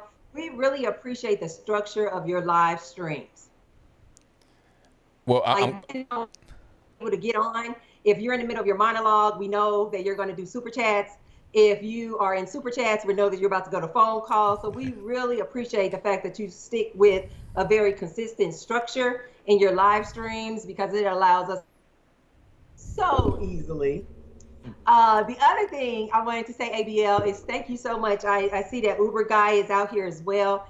I wanted to say thank you so much for allowing us, like small time YouTubers, the opportunity, and for giving us shout outs on your platform. I think is so important, especially amongst Black people, that the word gets out there, because there are just so many of us that are so uninformed when it comes to politics, and we're just so used to hearing the same thing and being programmed. So I have to say again, thank you so much for shouting out us just small YouTubers, because I would really love to see not just a landslide with Trump 2020, but just even more increased numbers of Black people coming out and voting for Trump 2020. I just absolutely cannot wait to see what those numbers are. So we got two questions, ABL. Okay, my question is this. It's really not a question. It's more like a statement. And we already made a video on it, but in the Biden interview where he was talking to Errol Burnett, and he was saying to Errol Burnett, hey, come on, man, that's like me asking you if you're a junkie. I swear, ABL, this is the first thing that came to my mind. I was thinking to myself, I bet Biden was thinking back to like the '94 crime bill, and he think y'all predators. Absolutely. And I was thinking to myself, instead of saying, are you a junkie? I really do think that if they would have let him go, I think Biden would have said, are you a crackhead? I just thought that was so funny. I'm always just like, every time I watch him in an interview, I'm always just going, let him go. Just let him keep talking. Because the more he talks, the more he makes himself further and further into a hole. And that's what that interview was for me. I'm like, just keep letting him go on and on and on. A mess. What was your question, baby? But speaking of that, I think that just recently the Trump campaign had another debate, and they were quickly turned down because Joe Biden didn't want to do it. Imagine that, getting public butt kicking on national television. He's not very keen on having that happen. Right. But in response, I think the Trump campaign realizes that there's a problem, and they went back and said, "Look, we know you're doing what Joe wants you to do. We just want to make sure he's going to show up for these debates in person, because we're not into doing any live streams. We're not into playing these games as far as doing conference calls or these debates. It has to be, two guys standing up there. We can have no audience, but we need to do it." And we actually think that what's going to happen is, and this is our guess. And we want to know your opinion. Yeah, we're going to put our guess out there, what's going to happen with these Right. debates, but we're going to want to know yours afterwards. But This is what we think is going to happen. They're going to come out and they're going to say that Joe was exposed to somebody that had COVID, and he has to quarantine for 14 days, so he won't be able to attend the first debate. Wow. What do you think, ABL? Do you think he's going to show up for these debates or not? I think that he might try to do the whole, I had COVID, or somebody around me had COVID, I got to quarantine. He might try to do that, but I think that he might not be able to do it too much, because you're going to have multiple debates. It won't just be one. It'll be the first one in like mid-September or late September, but then there's going to be more as the election gets closer and closer. So you might be able to evade one, but not all. And if he evades them, then the whole narrative is going to be, does he want to show up? He wants to stay in the basement. So he might not be able to get around it. If he tries, it's going to be a bad look for him. Oh, it's going to be, it's going to be a bad look for him no matter what. It's just, yeah. I don't know what Trump does. Does he say, I'd answer the question, but I'd rather Joe do it? Because he's so self-destructive. Do you think, ABL, that he's going to, because I think they're scheduled for 3 debates. Do you think that even with the debates that are scheduled, do you foresee him trying to do it from his basement, do a Zoom call, trying to come up with any reason? Because they can clearly be on a stage even without an audience and be 50 feet apart. But do you think that he is going to try to avoid even coming out and physically being there for a debate and try to do it all from his basement? He might try to do that. He may try, but he has already said that he has no problem going out there, sitting with Trump or standing with Trump live and having a debate. He already said it. So if he does try to do it from his basement, then that's going to be nothing but campaign footage. All they're going to do from the Trump campaign is just put what he said at the beginning war with, I'll do it whenever, I'll sit down, I'll stand up, and then put it right next to he's in his basement, just standing in the same space. So like I said, if he does try to do that, it's going to be a problem. Either way, it's going to be an issue for Joe Biden. There's no sense in him trying to avoid it. Just face it head on so you don't come off as a coward. If you look bad, then you look bad, but at least you showed up. Absolutely. Absolutely. Well, thank you so much, ABL, for answering our call. We're going to continue to watch from over here in Las Vegas. Thank y'all for calling in. Talk to you soon, ABL. Thank you so much for having us. All right. Thank y'all. No, wait, ABL. Wait, what happened? Damn. I'm right here. You're there. I'm right here. Oh, I cursed. You're fine. Go ahead. ABL, this is the other thing I meant to ask you. We saw you the other day on the platform with Jericho Green, who we absolutely love, and Officer Tatum. And I forget to pronounce Derek's last name, so I'm not going to butcher it. But anyway, we saw that Officer Tatum was asking people in the audience if they had any recommendations of different people to invite onto the show. And so, since we cool with ABL, we thought maybe you could put a word in for us. Hey, I'll mention it. I'll bring it up, but I can't decide. But I will bring it up and see what happens. Okay, cool. Alrighty. Thank you so much, ABL. We appreciate you so much. Bye, guys. All right, thank y'all. All right, shout out to Interracial Patriots. That was who was on the call right there. I wanted to put them right here in the bottom left-hand corner because they were on Skype, but OBS is not cooperating today, so it's not my fault blaming the white man. So shout out to Interracial Patriots. You guys check them out right here on the YouTubes. But let me get to my next call. Our number to call is 434-658-1220. Again, 434-658-1220. 925, you're on the line. Who am I speaking to? My name's Ryan. All righty, Ryan, what's going on? Not much, man. Is this ABL? Yes, it is. Speaking to him live. Oh, man, what's up, man? I just wanted to call and thank you, to be honest. I live out here in California, just watching everything that's been unfolding with the riots, the protests, BLM, everything. I'm a business owner, obviously, to be honest with you, I was going down a dark path. I just watched horrible rhetoric from the left media, and I found I started going down a bad path of feeling like I maybe be racist. I'm a white guy watching black people on the TV because that's what they put out there. And I found you, and I found Officer Tatum, I found Candace Owens, and just intellectually, it opened my mind, and it's really inspired me, to be honest. Well, I just want to say thank you to you. And no problem, man. No problem. I'm glad that I'm able to just be that different voices out there, because what the media want to put out, what BLM want to put out, they want to put out negative imagery of us, and that's not us. That's them. That's these crazy people.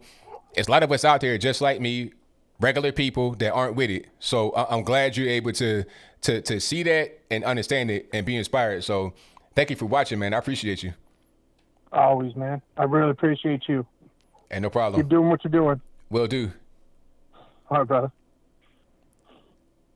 All right. Shout out to the caller. I most certainly appreciate him. But yeah, that's what I was talking about before when they're putting out images of us, the negative imagery, these rappers, ball players, artists, and that, putting on negative stuff about us all throughout the media. I'm here to counteract it and also kill these narratives and these fake arguments that are out there as well. I take that very seriously. So I'm glad he was able to pick up on that. Let's get to the next call. All right, caller on Skype. Who am I speaking to? Hello. Yes. ABL. Yes. Who am I speaking to? Hi, ABL. My name's Leon. How are you, brother? I'm doing pretty good, man. Can't complain. Yeah. I live in London, and over here in London, we've got the same problems as you're having in America. And it's all crazy down here, mate. It's all mental.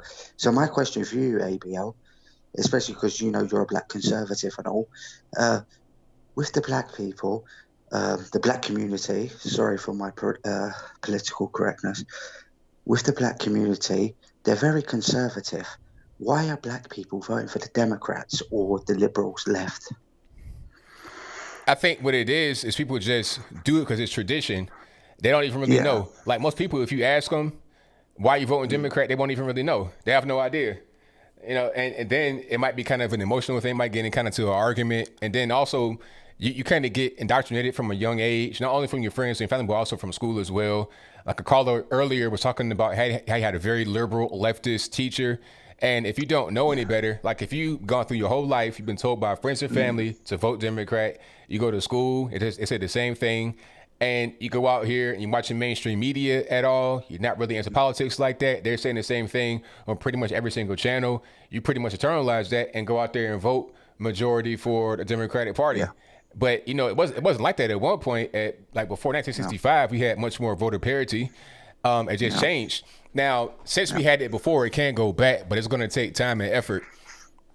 Yeah, because I know a few black people, you know, and you know, I used to go out with a black woman. They're very conservative. Their morals are very conservative. They believe in Christianity. They're very homophobic. So they're very conservative at heart. Besides the homophobia, it's okay to be gay, but you know what I'm talking about. I know what you mean. Yeah. So why do they keep voting for this? Because like even in London, we had the Black Lives Matter marches, and all I saw was rainbow flags for some reason. And even my friends, I was telling them, black guys, like, what are you doing there? Like, you see all the rainbow flags. You're not for that. What are you talking about?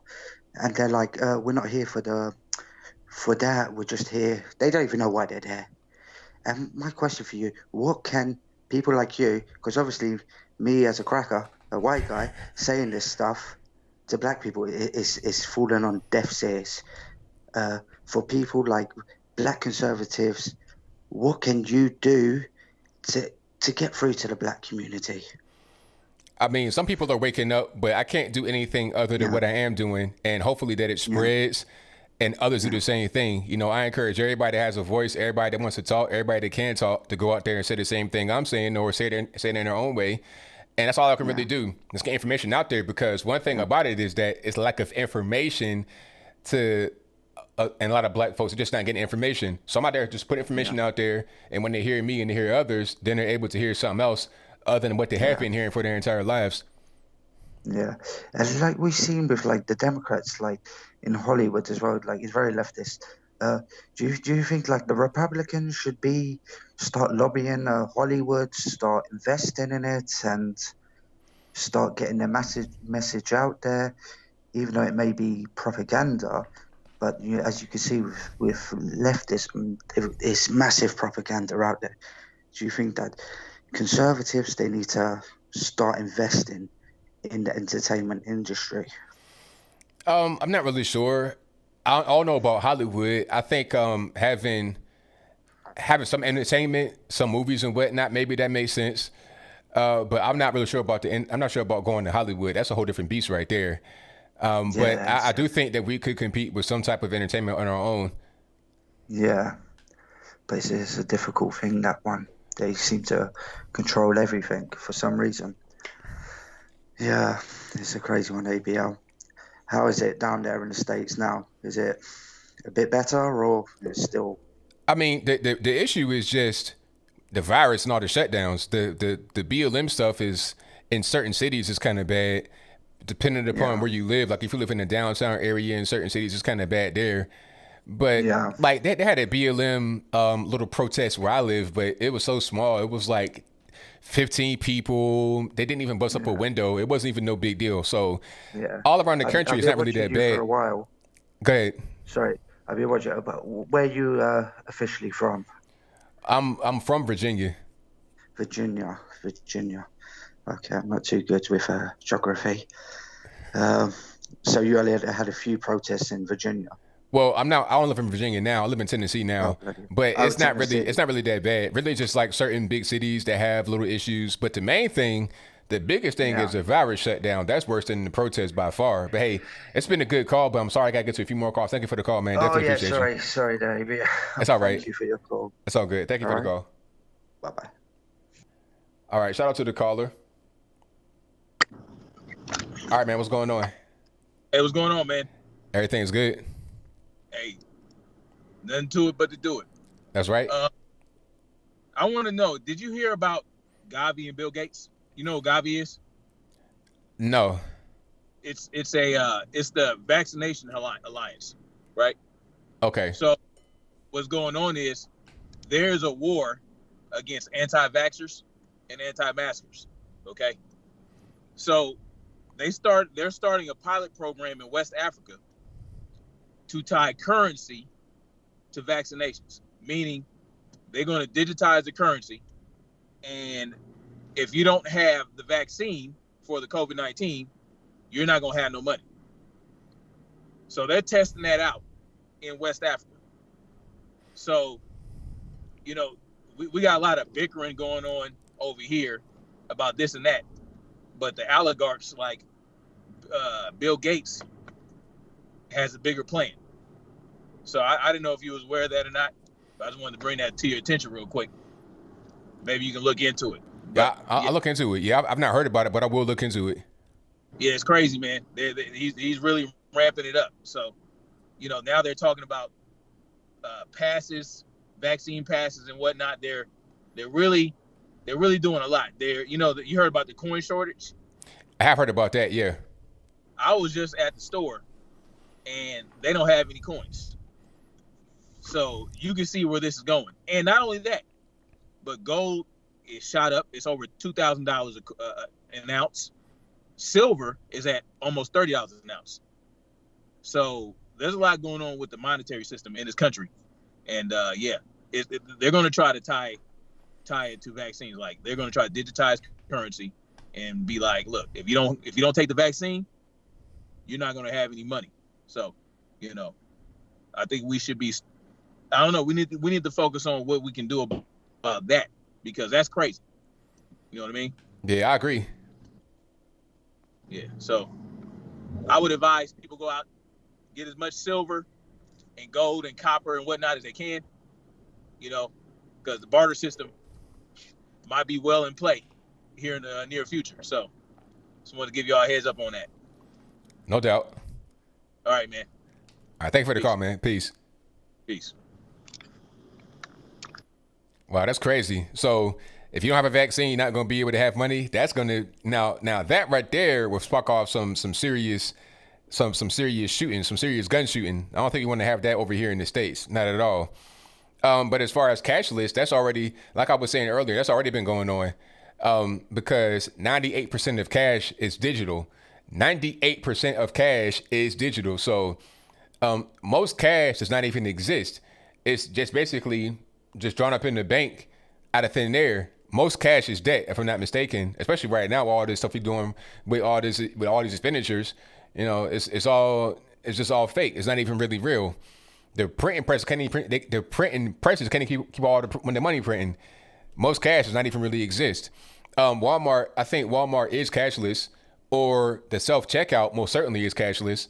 You go in there, it has like the little red thing on the screen where it says card only.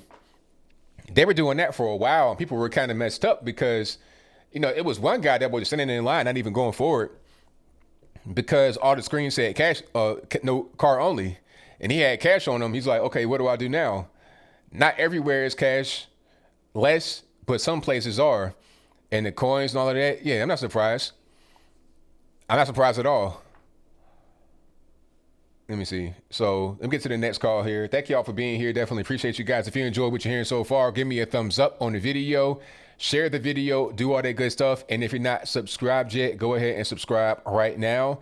And when you do subscribe, click the little bell that's right beside the subscribe button so you get notified whenever I go live and or post a new video. All right, let's do 712. You're on the line. Who am I speaking to? Hi, Anthony. This is Alan from Iowa. I haven't talked to you in a while. So hopefully you're having a great evening like I am listening to you. Absolutely. You bet. Hey, I know you had a couple, I think, caller a while back here, said she was kind of afraid because of the going out to vote and, you know, the intimidation going on. There was a president that said, and I'm not really too crazy about this president, but he did have a good term. He said, his name was Roosevelt, he said, the only thing we need to fear is fear itself. So, and that's a great statement.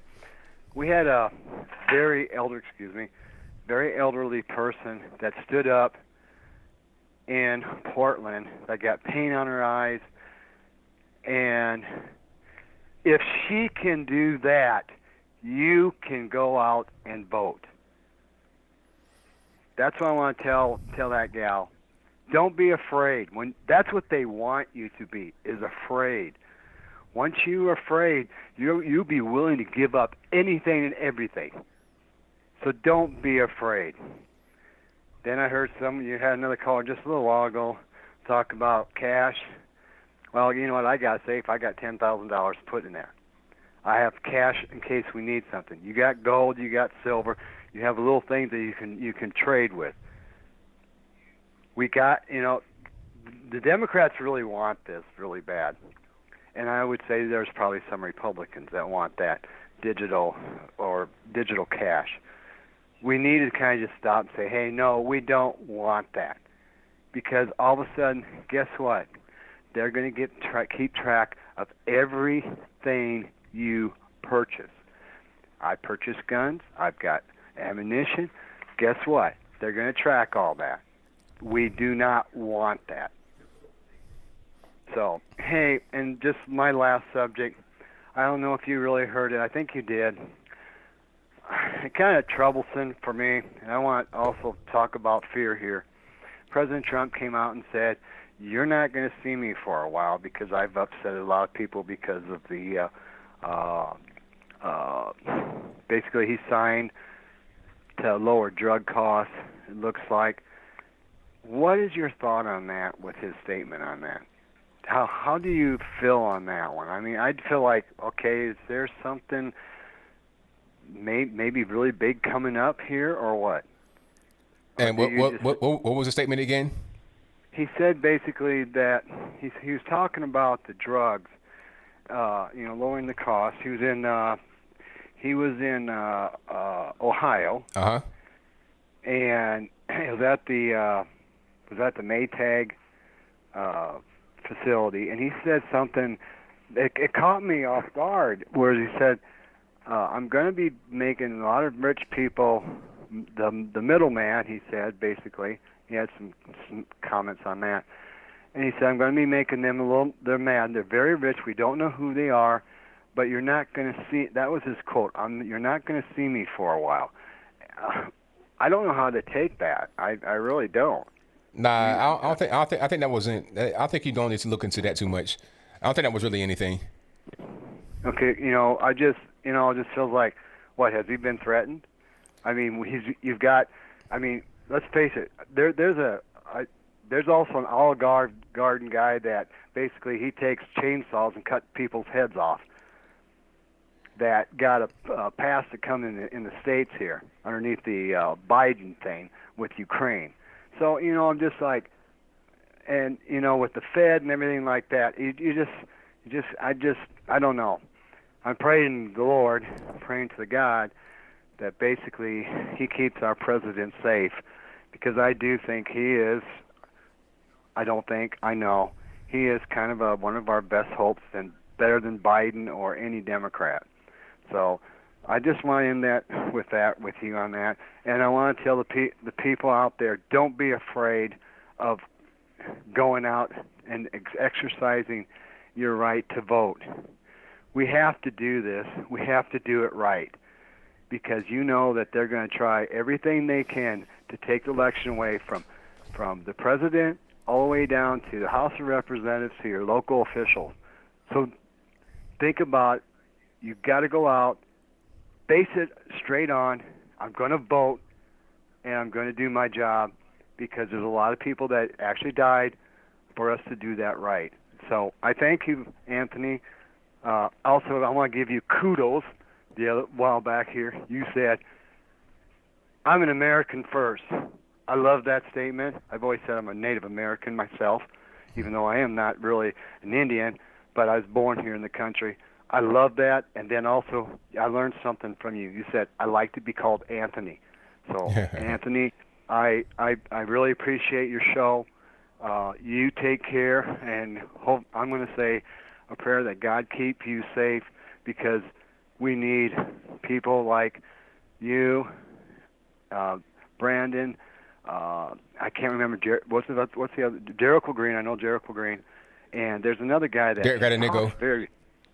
Yeah, I love the way I wish I had a voice like him. So, but anyhow, thank you for all what you do, and may God keep you safe. All right, thank you for the call, man. Definitely appreciate you. You bet. Bye, Anthony. All right, shout out to the caller, and shout out to the super chat right here. I wanted to read right quick. Thank you to Rustic Patriot, who says, I think Trump cut the questions short after the signing of executive orders because they were asking just the worst questions. Can't reporters realize the bills help them too? They just cannot, for the life of them, admit it. Cheers to all of you, ABL, Tatum, Greta Nigo. And thank you for that. I appreciate you. You know, the questions are ridiculous that the reporters have been given.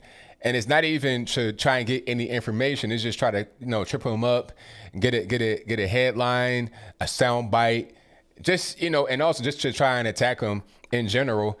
And at a certain point, it's like, all right, it's getting kind of old now. Let's keep on moving. Let's not even really go down this weird rabbit hole. But the number to call, 434-658-1220. Again, 434-658-1220. 360, you're on the line. Am I speaking to? Hello? Yes, who am I speaking to? 360. Is this ABL? Yes, it is. Hey, this is Ken, man.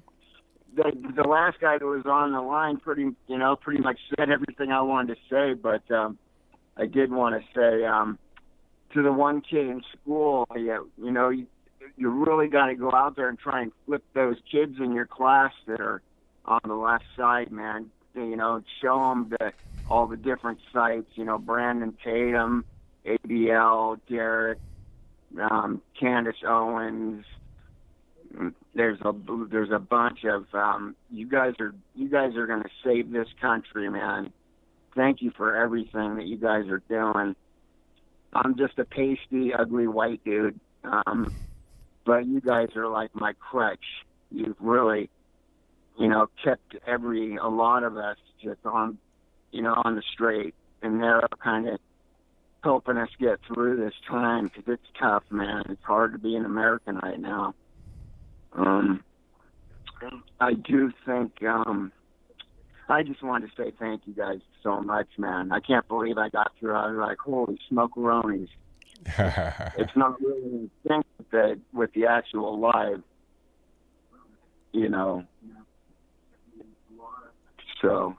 All righty, man. Well, I thought you guys, man. I know you got lots of calls. I had a lot to say, but I'm just kind of like, I'm a little starstruck for you, but God bless you and all of you guys, and so take care, buddy.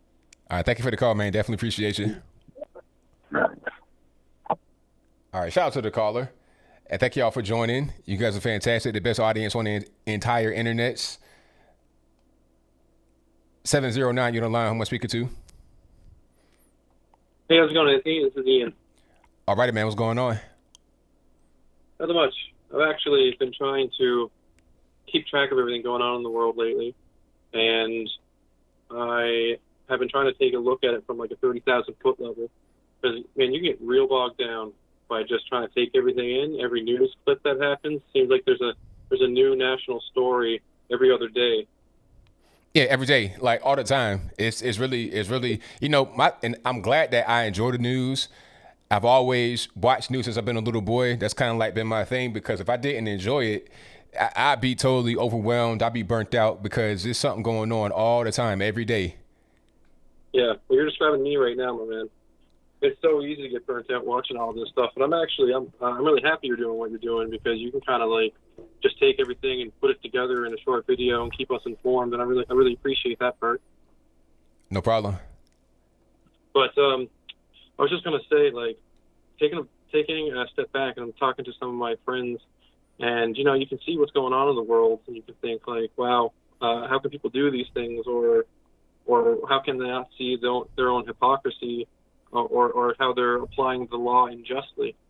And you just you have to remind yourself every now and then that this world is not run by Christians or anything. Or I'm not trying to say that there's not good people in the world, or at least people who are doing good. But it's really hard to see God in this world when you all you're looking at is the news. And it really makes me it really reminds me of how we're pilgrims here, and we're just along for the ride until God comes back. And I think you're a man of faith, so I just wanted to share that with you, and just hopefully keep your eyes on that prize, because it looks really good compared to what we got down here. Well, yeah, man, I got to keep going forward and just keep my eyes on the prize, because if I decide to give up and go a different direction, then all the progress that we are making just gets lost and the other side wins, because they're not going to stop. So if they're not going to stop, we can't stop. That's pretty much what it is. Yeah, I guess they're relentless and diligent, and I think you're doing that. So I hope you have a good night, Anthony. All right, thank you for the call, man. Definitely appreciate you. Bye. All right, shout out to the caller, and thank you all for being here. I most certainly appreciate you guys. You guys are fantastic. Let's get to the next call. If you don't know the number to call is 434-658-1220. It's always in the description box below. If you want to get in through Skype, there's an email for that in the description box. Normally, you'd be right here in the bottom left-hand corner of the screen if you do Skype, but tonight, OBS is not wanting to cooperate, so I can't do it again. You got to blame the white man. It's not my fault. Let's get to the next call, though. 3 is the one you're allowed to speak to. Benjamin Bussey. Sometimes you catch me by surprise. Yeah, I just wanted to say, I saw the little thing about Trump when he was speaking earlier, and when he questioned when the news reporter was questioning about whatever the mask and the protest, and it's kind of funny to me, but it seems like that Donald Trump is taking lessons from Kayleigh McEnany, and that when Donald Trump answered the question, how he looked down and he got the facts before he turned his answer to the reporter, and it seemed like you had people that were for Donald Trump in the audience because he brought up the whole fake news thing. And for me, I hope that if everybody that's listening in the world see that Donald Trump has always been saying the fake news, and it'd be great for people to begin to see how fake the news is, and the game that they're playing. And I'm like a lot of the other callers, man. I do appreciate you, ABL, Brandon Tate, Patricia Dixon, and all of you that's speaking the truth, man, and bringing the real deal of what's going on. So I know you got a lot of calls, and I enjoy the calls. I just wanted to give you a shout out on that, and man, just stay strong and keep rolling, man. All right, thank you for the call, man. Definitely appreciate you. Okay. All right, shout out to the caller. Great call. And let's get to some more here. But yeah, Trump got to be prepared. Like anybody, when you're dealing with the media, you pretty much know what to expect. Some of these questions that they're asking, and they're asking really specific questions with answers that are also going to be very specific. So you got to answer them. And I'm glad that he's prepared. Same thing with Kelly McEnany. Like you said, Kelly McEnany is also prepared. She's got her sheet of paper and several sheets of paper. She has like a whole stack of papers with all the facts right there. So it's like, and I won't get the facts wrong. I have the facts right in front of me. I'm able to give you the facts and then give you my 2 cents about the facts and answer the question from an opinion point of view, but also be factual. So you can't go back on M13 DNC or the New York Times and say something that's wrong. And speaking of the New York Times, before I get to the next call, did you guys see how they put out this op-ed or something today that was released? They're talking about, it was an op-ed. It's not really us. Well, look, if you put an op-ed or something out, it goes through an editor. It's not like you can't just put anything on New York Times. But on New York Times, they said that there has never been, or there hasn't been a female-male duo running in like 30 or 40 years or something crazy like that. It's like, well, wait a minute. Did you forget about 2016 with Hillary Clinton and Tim Kaine? Did you forget about that or nah? Like, what's really going on? That was trending for a while on Twitter, and magically it's gone. The whole trending list on Twitter is not even really important. Matter of fact, hold on. Okay, here it is. Right, I'm put it on the screen right quick because I'm gonna show you guys this right quick. So this is from New York Times opinion, and this is verified. You can check it out. You can research it. It's hard to fathom, but it has been 36 years since a man and a woman ran together on a Democratic Party ticket, writes Maureen Dowd. To use Geraldine Ferraro's favorite expression, give me a break. 36 years? Well, 2016 was not 36 years ago. I don't know about y'all. I'm not a rocket scientist. I'm not a mathematician. But 2020 minus 2016 is not 36. I'm just trying to put it out there. Tim Kaine and Hillary Clinton. So how soon we forget about that. And then it went through this whole process of being vetted. So how can we just forget about that? I don't really know. It's strange. All right, Tariq, what's going on? Hey, man, what's going on, ABL? Man, Everything's. I'm glad Biden is having these gaps because what Biden's dementia is doing is causing him to blurt out what white liberals say in private about black people. Yep. Or what they think in private. And his dementia, he can't control it. And he's just speaking all types of truth. And this is also exposing the incredible weakness of the black community. Like, it's like, I can't even be mad at Biden because when Biden had these gaffes, you look at the black response and it's so tepid. It's such excuse making. It's almost as if it's like, why would Biden even apologize when you have a community that says, oh, well, Trump said, look at my black friend, therefore it's even both of Biden. I mean, that's the mentality of people that we're dealing with, bro. That's the mentality. They're like, la, la, they got their fingers in their ears, ABL, and they're like, la, la, la, la, la. These are the people we're dealing with. But these are the people that want to talk about white supremacy all day. You know, these are the people that want to talk about black power. But all it takes is these liberals to make them, these white liberals, make them look like, just look weak, insult them, have them apologize and losing their jobs. But they want me to go around, beating my chest, talk about black power. No, man, like when you have a community like this, and, you know, this is why Malcolm was so harsh because at some point you get frustrated. It's like, what are y'all doing? Like, you guys keep putting your weight behind a political party who doesn't respect you. The world can see that. Like, I've even seen white people, Asian people, Mexicans, like, dang, that was pretty disrespectful for what Joe Biden did. He just brought black people up when the conversation wasn't about black people, talking about unlike the African American community, the Latino community first. Why did he have to bring the black community up in that? And it's just our people just, Trump said the N-word. You know, I had some idiots say that Trump said the N-word multiple times. Where? Like, it's like in black people's minds, Trump just walks around saying the N-word. There's like no proof. The whole pro-blackness thing, bro, is just a white liberal, what do they call, controlled opposition, bro. That's what it is. Most black people, when they talk about white supremacists, it's just a bunch of white Republicans, bro. That's it. And it's like, that's why they're aligning with the legal immigration community, you know, that's why they're aligning with the gay community, the feminist community, because they think it's just this united front against Republicans. It's just sad. It's weak. Malcolm warned us about this. You know, we are dealing with the same black people that Malcolm was dealing with, and we didn't listen. And that's why our community don't change. I think the solution for black people, bro, is that we have to have a civil war intellectually within our community, bro. We have to, bro, because, I mean, I don't see us changing. It's going to be the same thing every 4 years.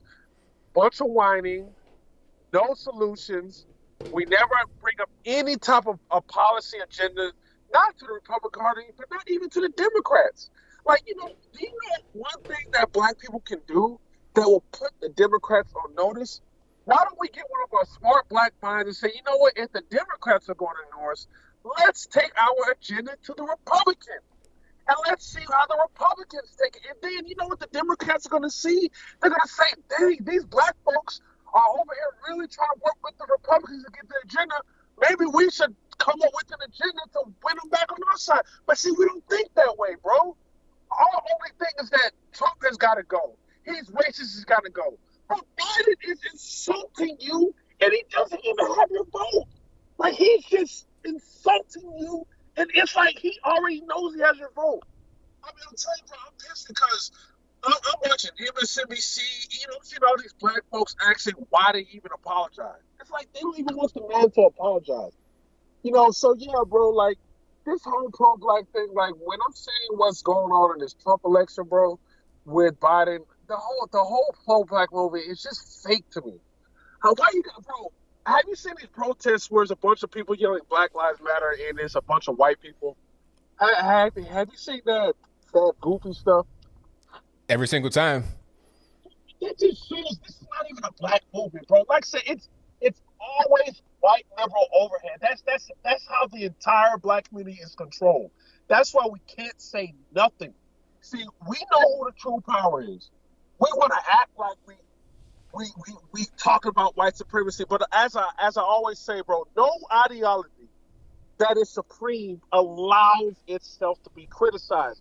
Because when you allow an ideology to be criticized, it wakes people up and cause rebellion. That's why they squash criticism, so there's no rebellion.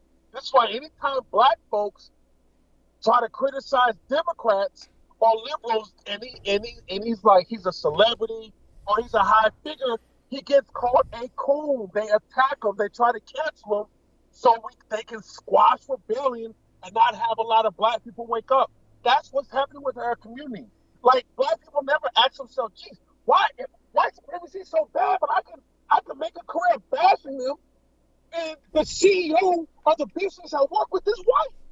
And I'm just like, bro, if you had a business as a black man, would you allow a white person to work underneath you and say black people are retarded, they're lazy, they are N-words, their melanin makes them like apes. And you got this guy, he's just talking bad stuff, and you're a black CEO, and you just allow him to run his mouth. I see white liberals doing that because I understand what white liberals are doing is they're trying to create this little fake alliance that, yeah, we understand you, so go ahead and you talk about your little white supremacy. Just don't not say about the Democrats. You better not say that about Joe Biden. We're going to take that wig off. Well, this is like slavery. It's just the last thing I want to just say real quick. This does remind me, when people say Democrat plantation, this is exactly what it is, because just put yourself as a slave, and let's say you were an independent black man, and you're like, you know what? The reason why we're slaves because we never fight. And then he got the black liberal Democrat. Well, Massa says I look good, and Massa feeds me, so I don't want to be free. But he's calling you an animal. He has you living in huts. Like, this is the independent black man. And it goes to black people, so it's swarming here. I don't care. That's exactly how the black people act today. When Joe Biden insults them, so Trump is worse. He says my skin look good. The black community is lost, bro. Like, it's so frustrating, bro. It's like everyone can see it. But our people were so emotional. It's like you can't break through. That's why there's got to be an internal ideological civil war with brave black people who aren't scared of being called a coon, whose money is right, and they're not scared of being canceled. That's the only solution, bro. And that's pretty much all I want to say, man. I thank you for the call, man. Definitely appreciate you. Sure. Wow, Tariq, always a good call from Tariq. Always dropping the truth bombs, 1,000%. What he was talking about as far as like a person like Oprah working for, Apple, and then calling white folks all kind of crazy names, all this and that. Yeah, that's pretty much how it is. But she won't go in there and say anything bad about Joe Biden. She won't do that. She'll talk about just whiteness in general, how it's a bad thing, but she'll stay pretty much on point with whatever the Democratic Party does. I mean, Oprah's already been out there campaigning for the Democratic Party, okay? So, I mean, we see what's going on. Now, when she go on her show, where she's talking about how white privilege is and how bad white folks are, and talk about Joe Biden saying that, black folks are all the same, ain't no diversity. If you vote for me, you ain't black. Are you a crackhead? All this and that. Would she go on there and say that? I don't think so, because that ain't even the kind. That's not even that kind of party. You're talking about a different type of thing to not really rock the boat and continue to get that bread and continue to have that influence in Hollywood. But let's get to the next call. The number to call is 434-658-1220. Again, 434-658-1220. All right. 443, you're on the line. Who am I speaking to? Hey, Bill, how's it going? This is Luke. Everything's good, man. Can't complain. Hey, so I just wanted to let you know, recently I live in socialist Southern California, and I just wanted to let you know that there were some BLM protests that were happening and near the city where I live, and we went out there, and I was just kind of there helping kind of protect some of the business out there, because a lot of them are getting like broken into and stuff looted from them, and in the specific area where there was a lot of stuff that was burned down, a lot of buildings burned down.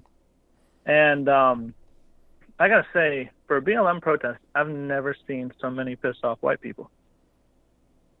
Oh yeah, that's really what it is. Like all over the nation, that's who's out there. They're so mad, and it's like, okay, like you got BLM protests in Provo, Utah. Now, I'm not necessarily an expert on where everybody black lives at in the country, but I don't really think there's too many black folks who live in Provo, Utah. So why do you have like 100 white people out there talking about Black Lives Matter, hands up, don't shoot? What's really going on? I'm trying to figure out. Yeah, because I was just standing out there and just kind of keeping an eye on things, and all it was just people driving by me and just flipping me off or taking pictures of me or yelling at me through their windows of their cars, or even had one person drive by me and like roll down their window slow as they were driving by me and like point their finger out like a gun and like pretend to shoot me and stuff. Like, wow, it was just ridiculous.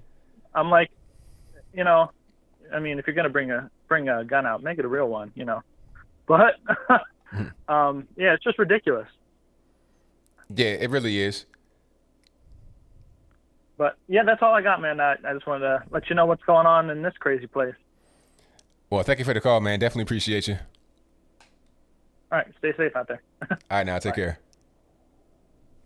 All right, shout out to the caller. Most certainly appreciate it. But yeah, the so-called protests is mostly a white affair.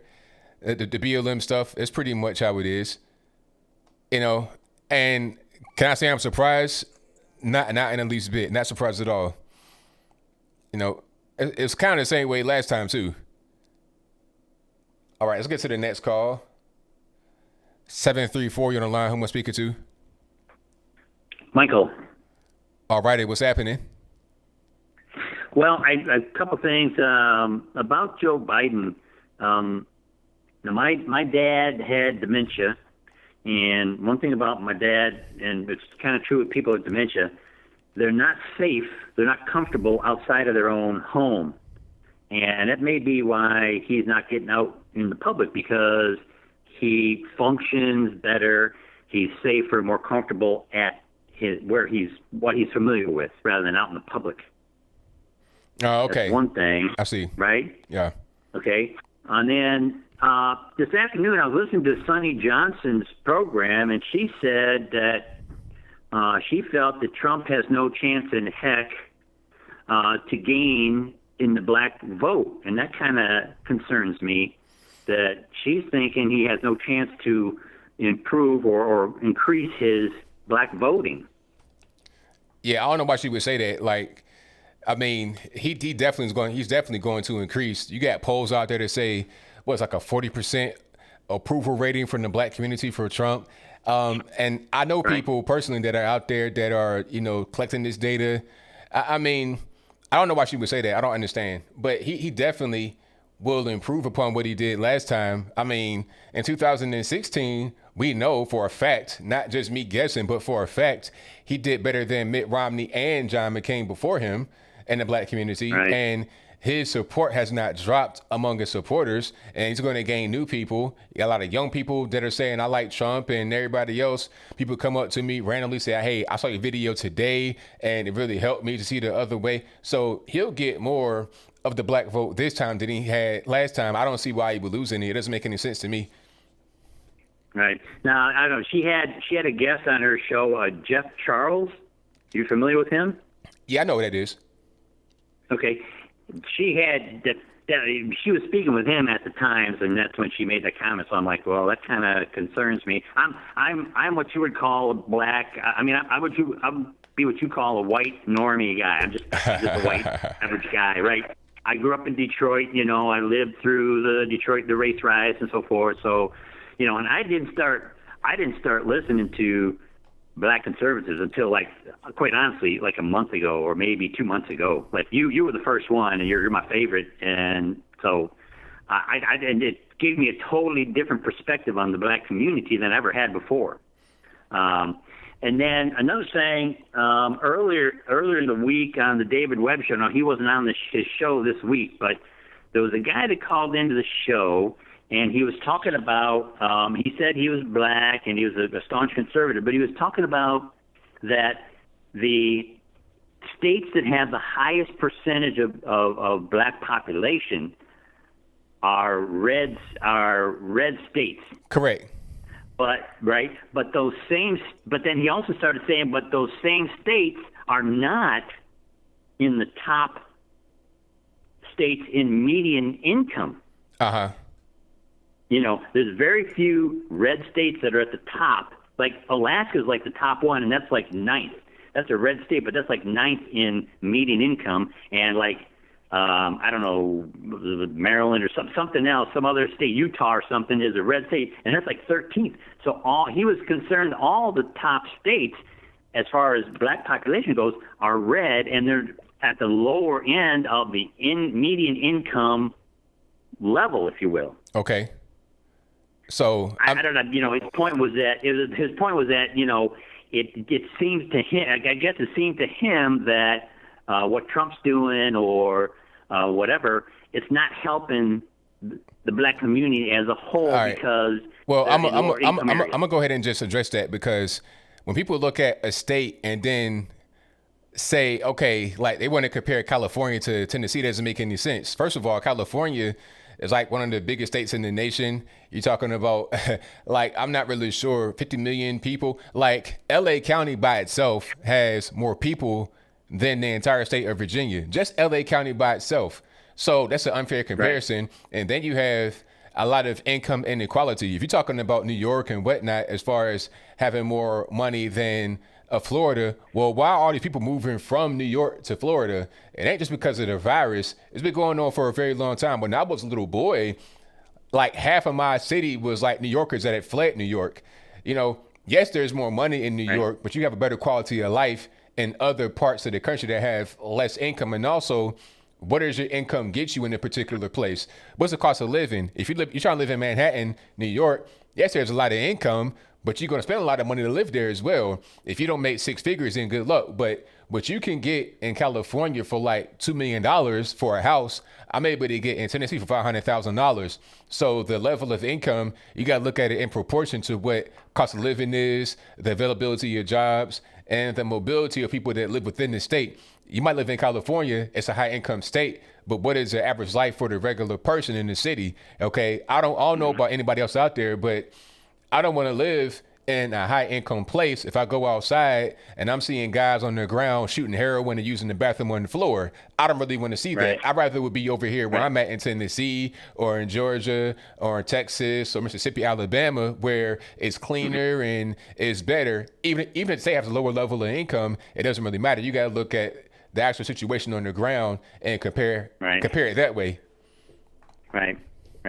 Well, okay, so the last thing I want to say, you know, for me, as I said, I'm just a white normie guy. You know, I've never made more than $50,000 in a year. You know, I don't have white privilege. You know, there's a lot of black people and you know, a lot of minorities that are doing better than me. I've never made more than $50,000 a year. But what can I do as just a white guy to help?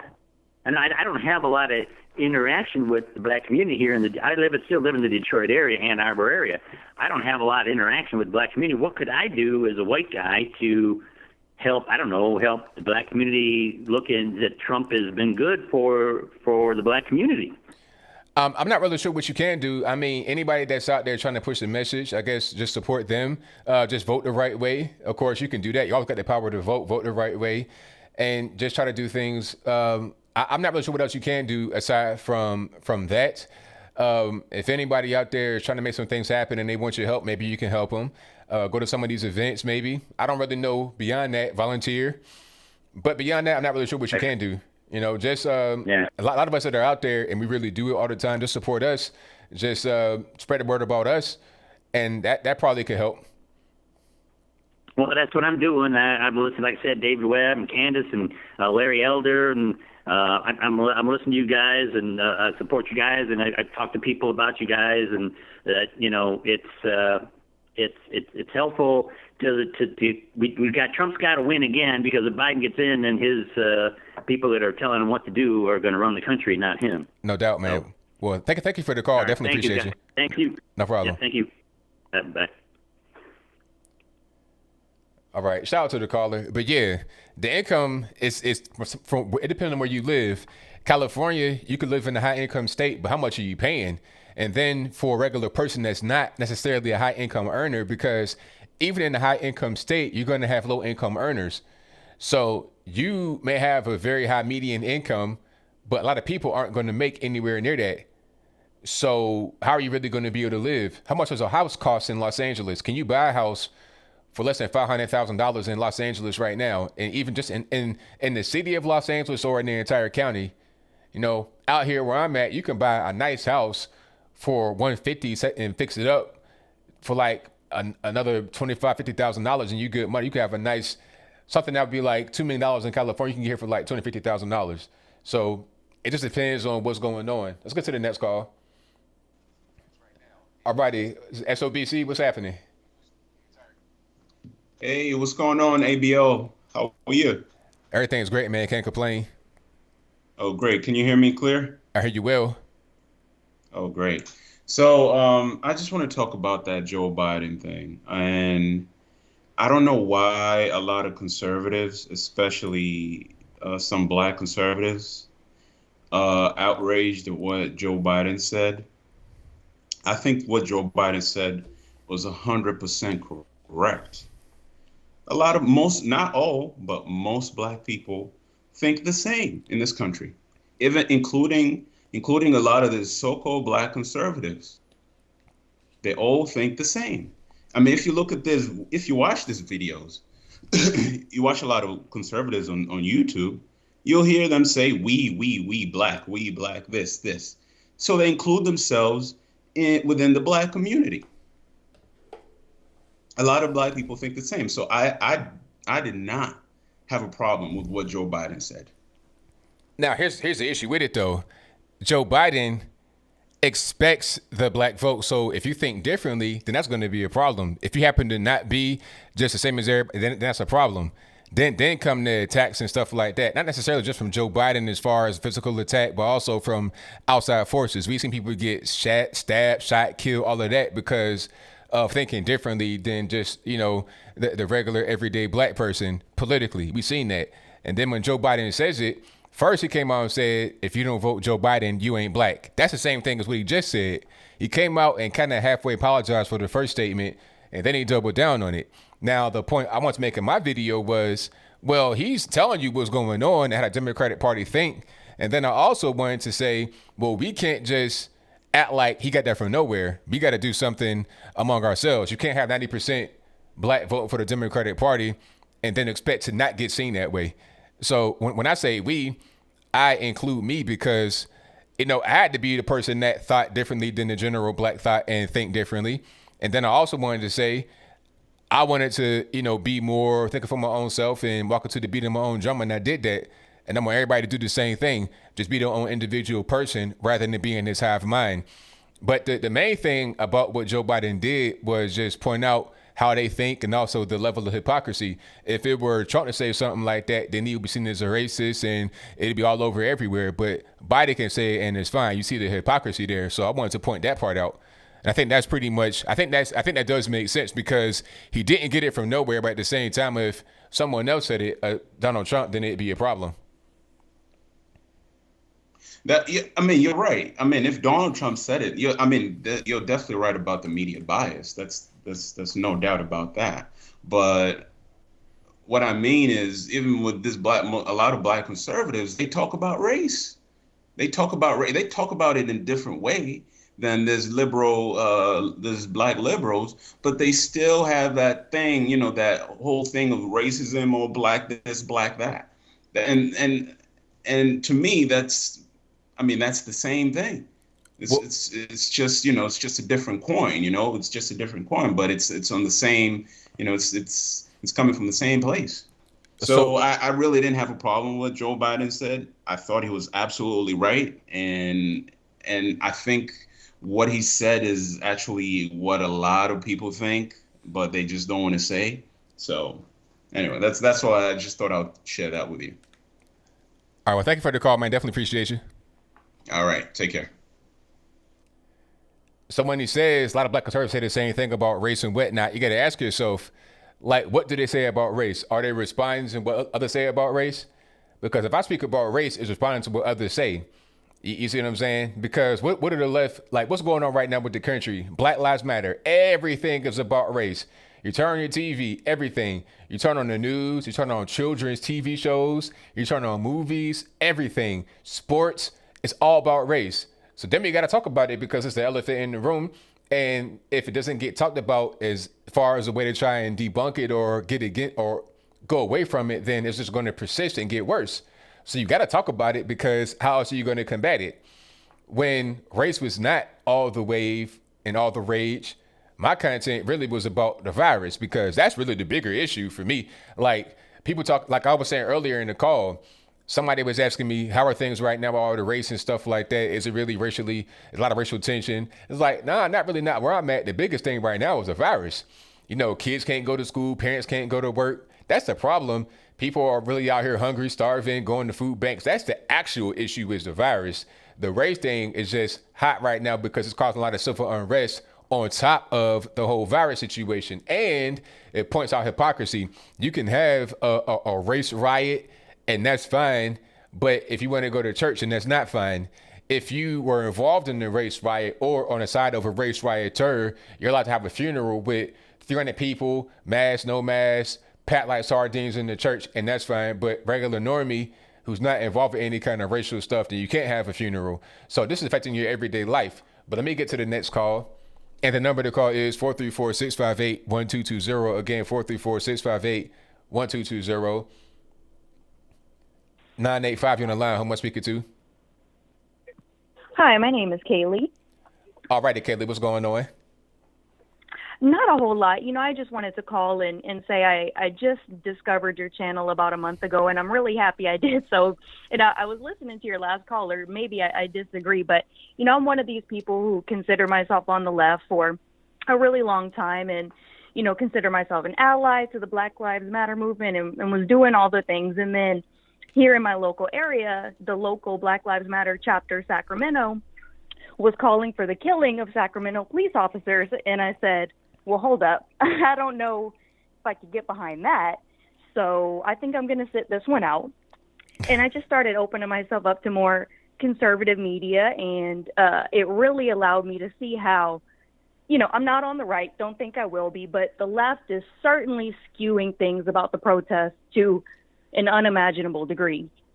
And, it's really bizarre. So, and I was one of these people who didn't realize it, but you pointed it out to me that I'm viewing Black people as a monolith. When I saw your channel for the first time and I had seen people like Candace Owens and, the thought that came to my mind was Uncle Tom, every group's got an Uncle Tom. And then I thought, well, who the hell am I to tell a Black person they can't have conservative viewpoints?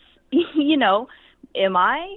I think I might be wrong here. So I just want to say thank you for doing what you're doing. I'm I'm watching a lot of your old videos, and I think I might be having a change of heart. So keep it up. Thank you for the call. Definitely appreciate you. Keep on watching. All right. Thanks. All right, shout out to the caller. Hey, welcome. Hey, come on over. If you listening to the videos, you watching what's going on, and you don't like what's happening over there, and you kind of leaning more towards this way, you welcome. Open arms. It's all good, you know. And regardless of what, I want everybody just to have an open mind and to look at things differently than what they had been. You know, like I said before on the show, I read everything. I read it all. I don't just put certain things away. I read everything just to kind of see what's happening on all sides of the political aisle. Alrighty, let me get to a couple of super chats and I get back to the calls. Thank you to Ryan Noor, who said, thanks for talking to me. Guy from Cali. I have mad respect for you. Well, thank you for your donation. Most certainly appreciate you, boss. And thank you to Ryan again, who says, the way it works in Cali, if you have money, you don't live in the city. So we don't have to see all the horrible things that Nancy and Newsom has created. It's that simple. There you go. That makes sense. You can live far out, live up in the hills, live up, Calabasas, all this and that. You don't got to be right in the mix, right in the gutter, and seeing people bang needles right in front of the street, right in front of little kids going to school. That makes a lot of sense. You could pretty much get a little private airport to go from Calabasas to LAX. It might make sense. Or a helicopter, but that's a different story. We'll move on. Okay, let me get to the next call. Nippin, what's going on, boss? Oh, it's all good, man. What's going on? Not much. Let me just turn off the background music because I didn't know I'd be a guest tonight. 1 second. Favorite holidays with. All right. Let's go ahead and get it. Okay, you got it.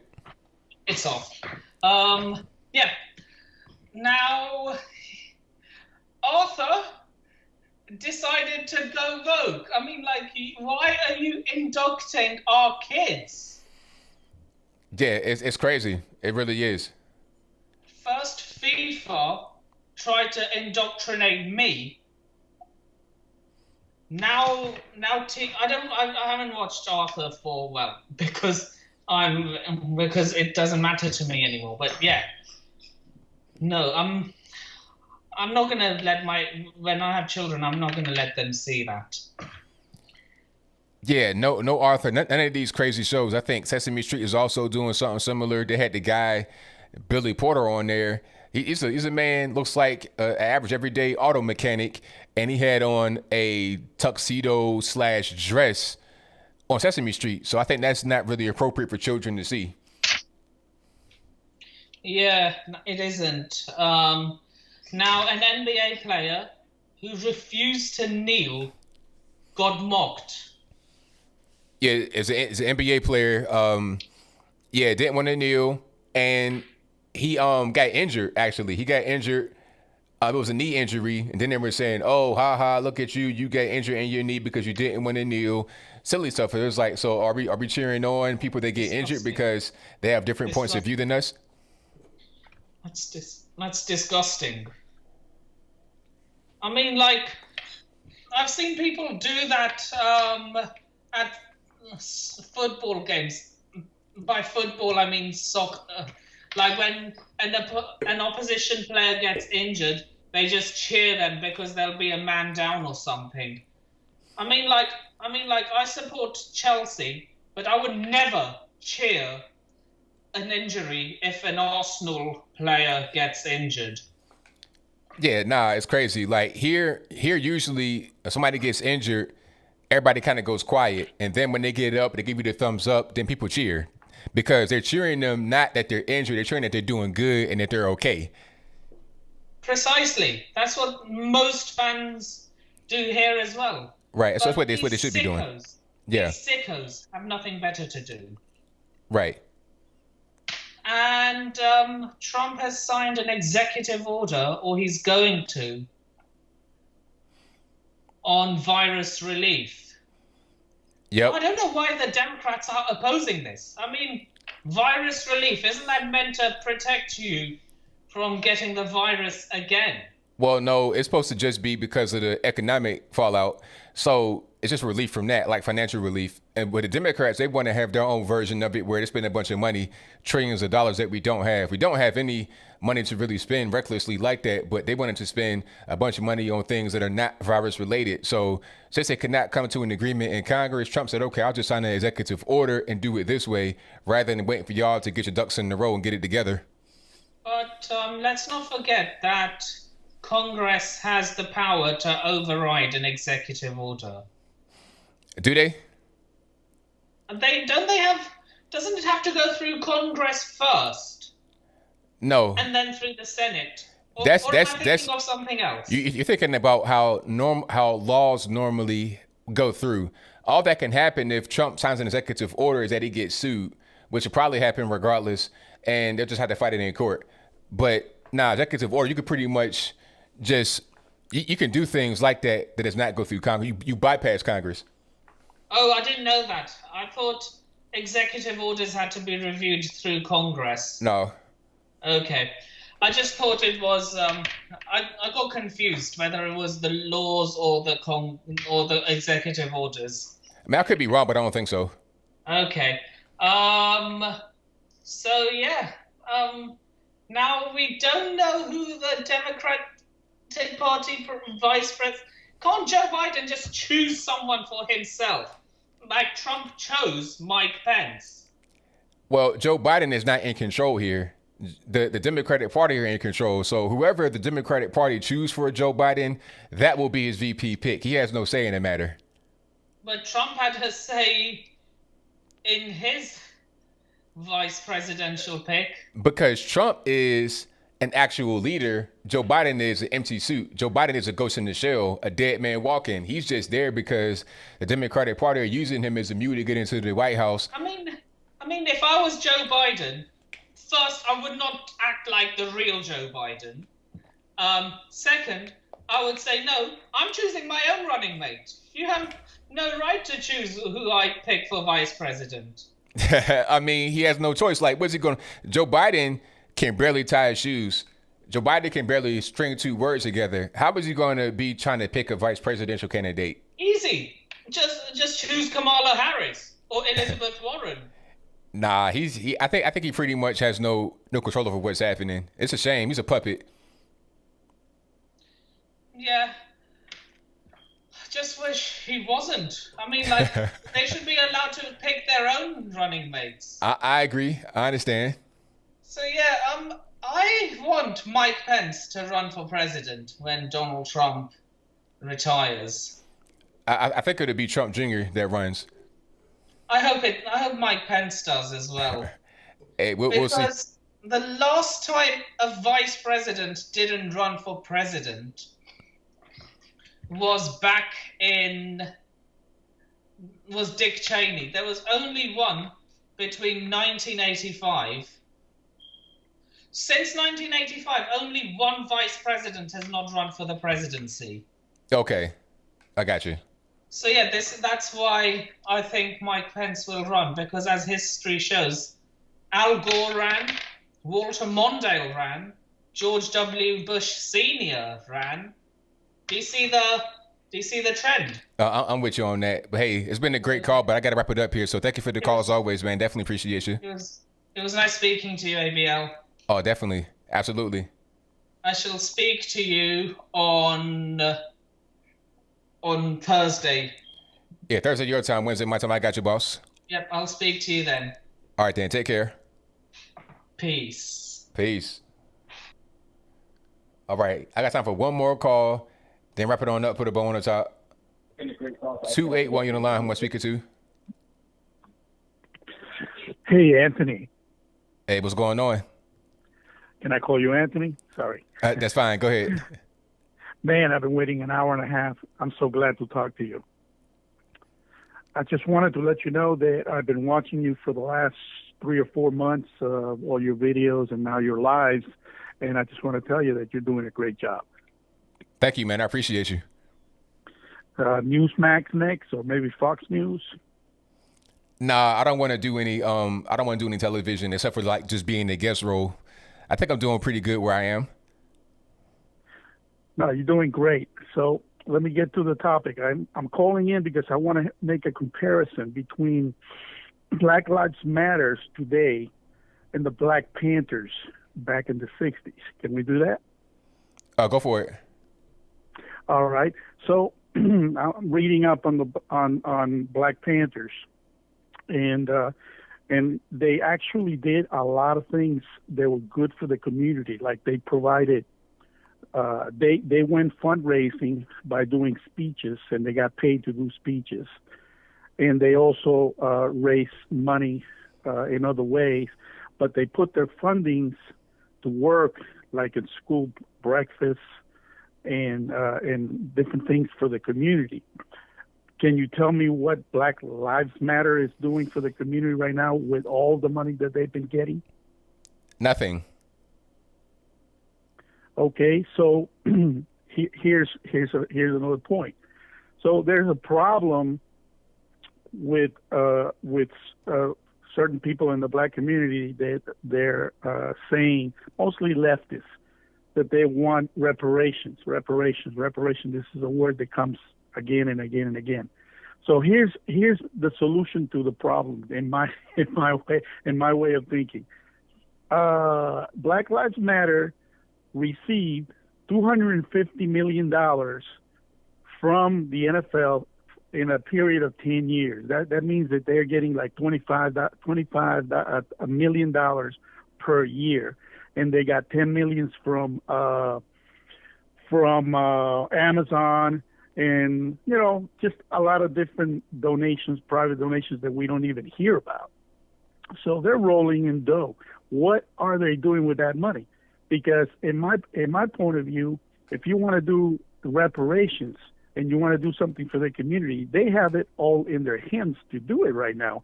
I'm talking about so many millions of dollars. There's only 40 million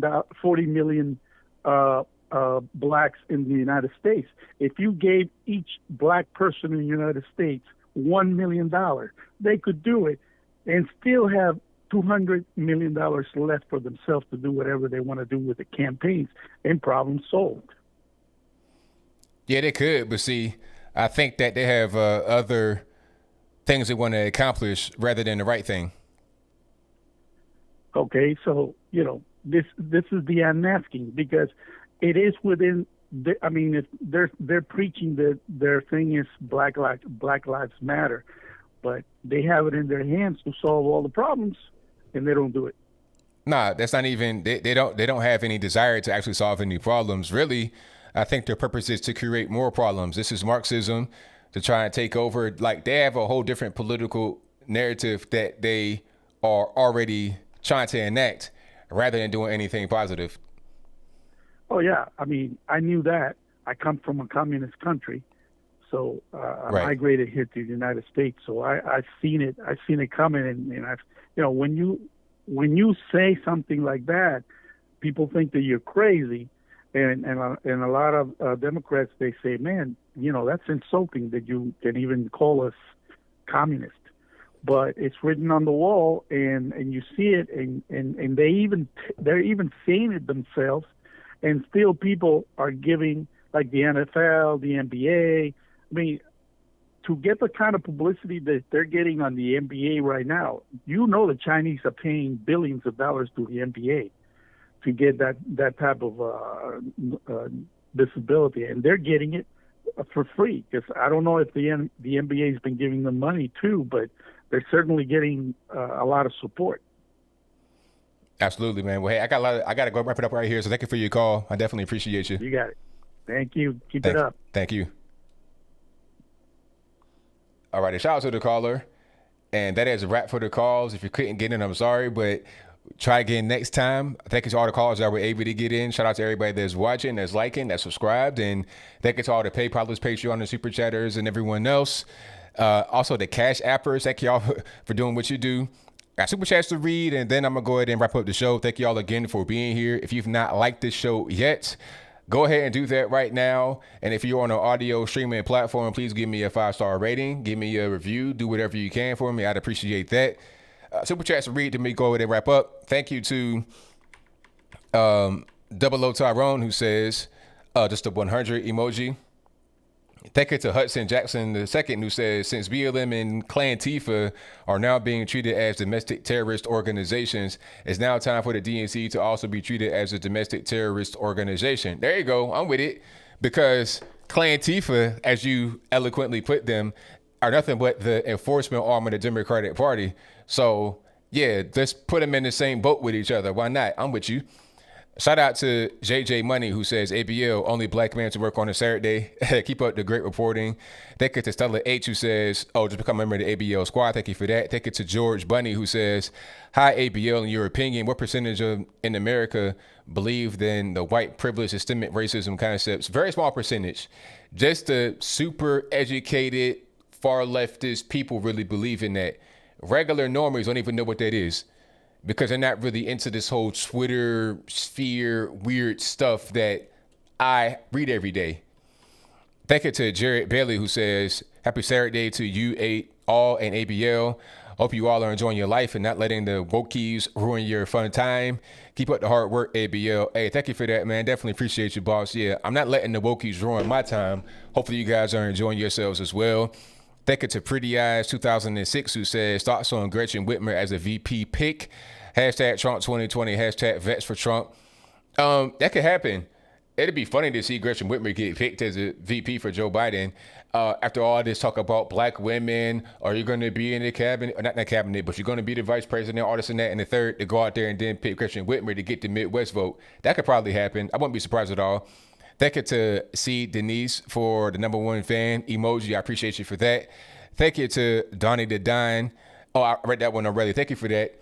Thank you to Diana M, who says, please check out California State Bill 145 that legalizes pedo stuff. That's kind of crazy.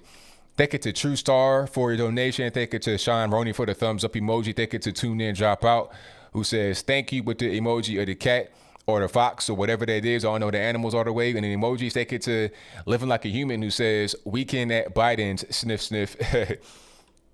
Thank you to William Albano, who says, ABL, I appreciate your voice. I'm frustrated how the media trashes our president with all the positive results.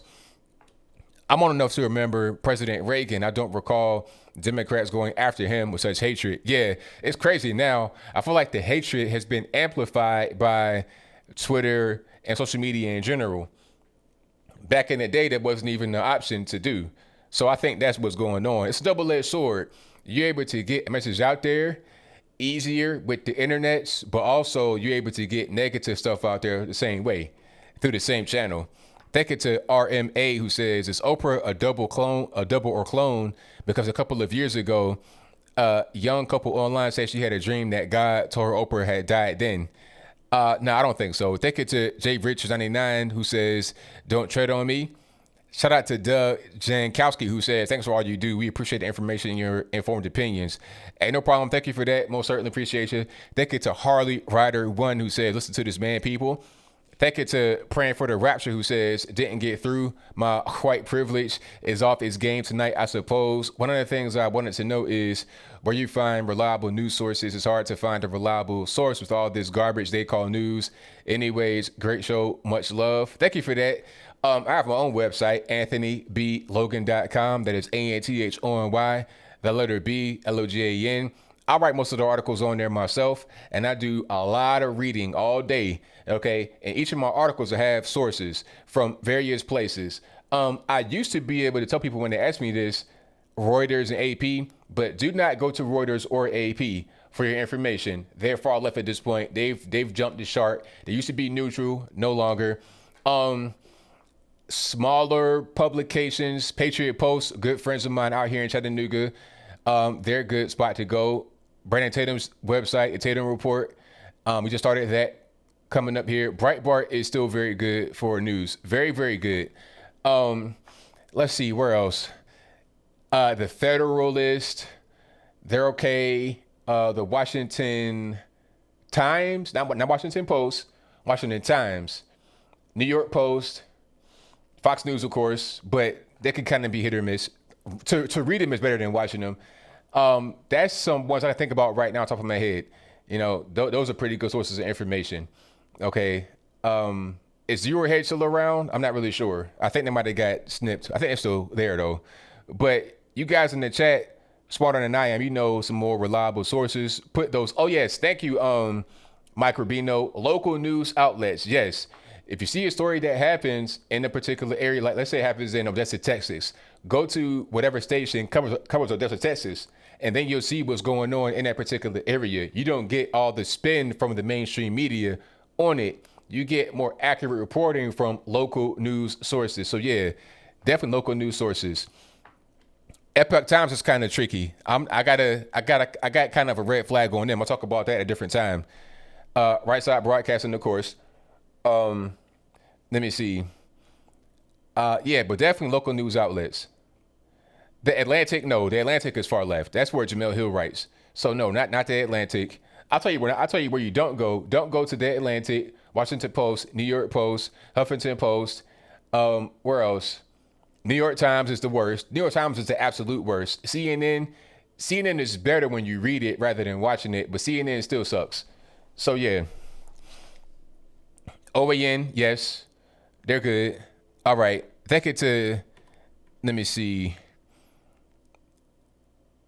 I think I already read Harley Rider 1. It says, listen to this, man, people. Thank you to Double O Tyrone, who says, united we stand, divided we fall, Trump 2020.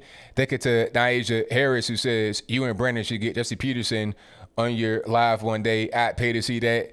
Hey, if we could make it happen. I know Brandon met him. I met him too, but Brandon talked to him more than I was able to talk. I talked to Jesse Lee Peterson briefly in Politicon. So maybe we can get him on. That'd be good. Thank you, Matthew Richardson, who says, if there were a t-shirt that had the letters FBLM on it, I'd buy one and wear it. That gets to Chris Weckmer, who says, grown men playing little boys games on TV. It's about time we outgrew that nonsense anyway. That gets to, let me see, Abraham, who says, California governor continues to attack guns and tobacco with new bills. That gets to Awake Not Woke, who says, in that first video on Lebanon, you can hear two men say Allahu Akbar after either one, they knew, or two, more likely they're apathetic to the destruction of their own country. Hashtag wolves in sheepskin. In their defense, they say Allahu Akbar for everything. They say Allahu Akbar just in general. It's a very common expression. I'm not necessarily sure they are celebrating it. You know what I'm saying? They always say that. That's just what it is. Allahu Akbar. That's what that's just their phrase. It's used as a battle cry, expression of surprise, all of that. Or hamdallah, all of that. But that's a different story. Anyway, take it to Candace W, who says, just wanted to shout out the two grandmas who got abused standing up for the police. I loved it. Yeah, I saw that. I think that was in Portland. One grandma had a fire extinguisher and put out a fire that was in the trash can and was getting abused, and the other lady came out there and she got paint thrown on her. That was crazy. Thank you to G Dubs, who says, high and Biden will be a no-show, talking about the debates. You're probably right about that. Thank you to, exactly, Durner 1804. People say Allahu Akbar like, oh Lord. Exactly, correct. You're right. Thank you to Seeking Jesus Daily for becoming a member of the ABL squad. Thank you to Anna Haybeck, who says, Trump 2020, love and appreciate all you do. Keep inspiring others and share the truth. Much love from Oregon. Thank you for that. I appreciate you. And aren't the Lebanese more Christian than anything? Maybe I'm wrong. I don't really know. Thank you to Seeking Jesus Daily, who says, is Trump's executive order on the payroll tax borderline tyrannical? Someone on Twitter pointed this out. Democratic voters could implement policies that hinders our country using Trump strategy. I'm not really sure. I don't really know. That's kind of a longer question that I have. I need to read up on it and make sure I'm right. Thank you to WRX116, who says, former ICE officer here, brother. Thank you for what you do and keep speaking the truth. Can you please shout out my wife, Marla? We both love you. God bless, bro. Buying merch soon. Hey, shout out to you and your wife, Marla. Thank y'all for supporting. Thank y'all for watching. Hey, keep doing what you do. Keep watching the show. Get that merch, and hopefully you enjoy it. Alrighty. Thank you to Michelle Bryant, who says, what are strippers going to do without cash? Exactly. What are they going to do? You know what? It'd be crazy. They come by, like they got little card readers at the door or something crazy. Yeah, I don't know how they're going to do that. That's a good question and a funny question too. Let me go back to where I was. And thank y'all again for watching. Let me see. Thank you to Ryan. I think I already read that one. Thank you to Noel Polanco, who says, what's your thoughts on the media reporting all these cases and deaths, but not reporting the numbers based on actual age group? Like, if we actually knew the true numbers, we wouldn't be so, quote unquote, terrified. Trump 2020. Thank you for that. Yeah, the media, they shifted from being about deaths all the time to them being about cases. Not so much deaths. They may bring up deaths occasionally, talking about this big inflated death number, but they won't talk about the actual number of cases growing at a much higher rate than the deaths. They won't talk about that because then that'll just let everybody know that the virus ain't that bad. And if you do catch it, you probably won't die from it. That's the reality. Then they want to pivot to, oh, there's a bunch of other conditions that happen. Excuse me. Other things that happen. You might get a weird disease, all this, that, and the third. If they cover the flu the same way they covering the virus, you'll see the same exact thing going on. Shout out to, let me see, Shannon Ray for your donation. Thank you to Matthew Phillips, who says, remember Chris Rock stand up on the N-word pass after seeing white liberals talk to black people these past few days or months. It's like BLM gives them the okay to talk to them the way they always wanted. Yes, absolutely. Very good. Very, very good comment. This is the way they always been feeling about us. Ain't no secret. I've always known it. I've known it. That's part of what made me become conservative, because I know how they feel about us. So now they got that pass to go out here and say it. They feel like I can say whatever I want. I love black people. I think Black Lives Matter. So if you are black and you disagree with me, then you're a coon and the N-word, all this and that. Yeah, that's what they want to do.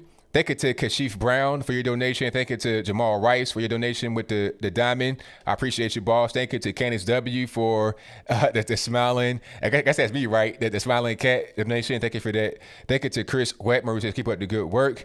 Thank you to Abraham, who says 100K a year equals poverty in San Francisco, California. Yeah, if you're living in San Francisco, California, and you're making 100 racks, then you're pretty much going to be on the street shooting heroin or something. Thank you to Cyrus Cherry, who says, ABL, you're on fire tonight. Every caller has made great points. Hey, it's been a really good show. I thank y'all for participating in the show. Thank you to Leo Mazzino, who says, thank you with the emoji. Thank you to Michelle Therese for your donation, or Michelle Therese. Hopefully I didn't butcher your name. Thank you to, let me see, Charles Turner Jr., who says, last night on the Ingram Angle, Lower had on the Guess Who's tribute to police got vandalized by a BLM protester. Tucker had a New Jersey dad on who pushed back after his kid's principal said Blue Lives Matter is racist. Crazy world we live in. Thank you to, let me see, Jay Case, who says 250 blacks get 1 million with 250 million. No more CNN math. Shout out to the caller, though. Shout out to Plumber Works, who says you're the man. Thank you to Chorty Manker, who says some employees in woke states are imposing training on concepts like white fragility and white privilege. Can't wait for next year. Thank you, ABL. Thank you for that, man. Definitely appreciate you. And that's crazy that the employers are doing it. Where are you working at when they're talking about white fragility? You know, if you're working at Amazon, you know what I'm saying, packing stuff, why are you learning about white fragility? It's kind of weird. It's really strange. Thank you to UI Ball, who says, no, sir, thank you. Thank you to Chris K for your donation. Thank you to Praying for the Rapture, who says, thanks. I will definitely look into those. Thank you to Danny Herrera, who says, Clinton News Network, CNN, fake news, big fan, bro. Thank you to James Burlow, who says, I wish President Trump would end the pandemic. There is a cure, but big tech is silencing it. Big tech, big pharma, all that, and deep state too. Shout out to Chris K for the unicorn emoji donation. Thank you to the Greg, who says, ABO polo shirt game is on point. Thank you to Gaming Tech, who says, I think Biden is high-handedly handing Trump the victory. How will Biden do in debates? I think you're right about the first part of your question. Second part of your question, he'll do terribly in debates. Like I said before, it'd be like putting a guy that has not boxed in his entire life, that's like 45 years old, out of shape, pot belly, in the ring with Mike Tyson, 1987. You're talking about a bloodbath. All this right here get knocked to the back of his head. Thank you to Gaming Tech, who said, I think bringing BLM into sports is so stupid. We watch sports to get away from politics and life issues. What do you think? I agree with you 1,000%, 100%. I breathe politics and news all day, every day, 7 days a week. But how about I get a little bit of time to myself to enjoy a game and just have fun? Is that too much to ask? Nope. You got to have politics, all that's in there. You can't do anything. So I don't like it at all. All right. Thank y'all for being here. Definitely appreciate you guys. I'll be live again Wednesday at 8 p.m. Eastern. I'll be live on Brandon Tatum's channel every Thursday at 8 p.m. Eastern. And I'll be back here Saturday at 8 p.m. Eastern all the time every week. That's pretty much what's going on. I also do pre-recorded videos throughout the week. Usually like 2 a day I put out, about 10 minutes each, about what's happening in the news and what's going on. If you want to contact me, my website is anthonyblogan.com. That is ANTHONY, the letter B, LOGAN. Follow me here on YouTube. You know where you're at right now. If you're not subscribed yet, go ahead and do that. Also, go to my Facebook, Instagram, and Twitter. Everything is Anthony Brian Logan on there. Search for me. I'll pop right on up. And if you don't know what the link is, the correct link is go to my website. Everything's right there on the contact page, my snail mail, my email, all that's right there as well. So shout out to the moderators doing a good job, keeping all the trolls in check and everything on the up and up. I appreciate y'all for what y'all do. I couldn't do it without you. We got Liza Jean, we got Ansel, we got Kim Bone, we got Bill from the Hills, Michelle A, Shreve. Thank y'all for doing what you do. Couldn't do it without you guys. And I think that'd be a wrap. Shout out to Bill from the Hills. Thank you for what you do all the time, boss. All right. So until next time, y'all be safe. I'm out. And peace.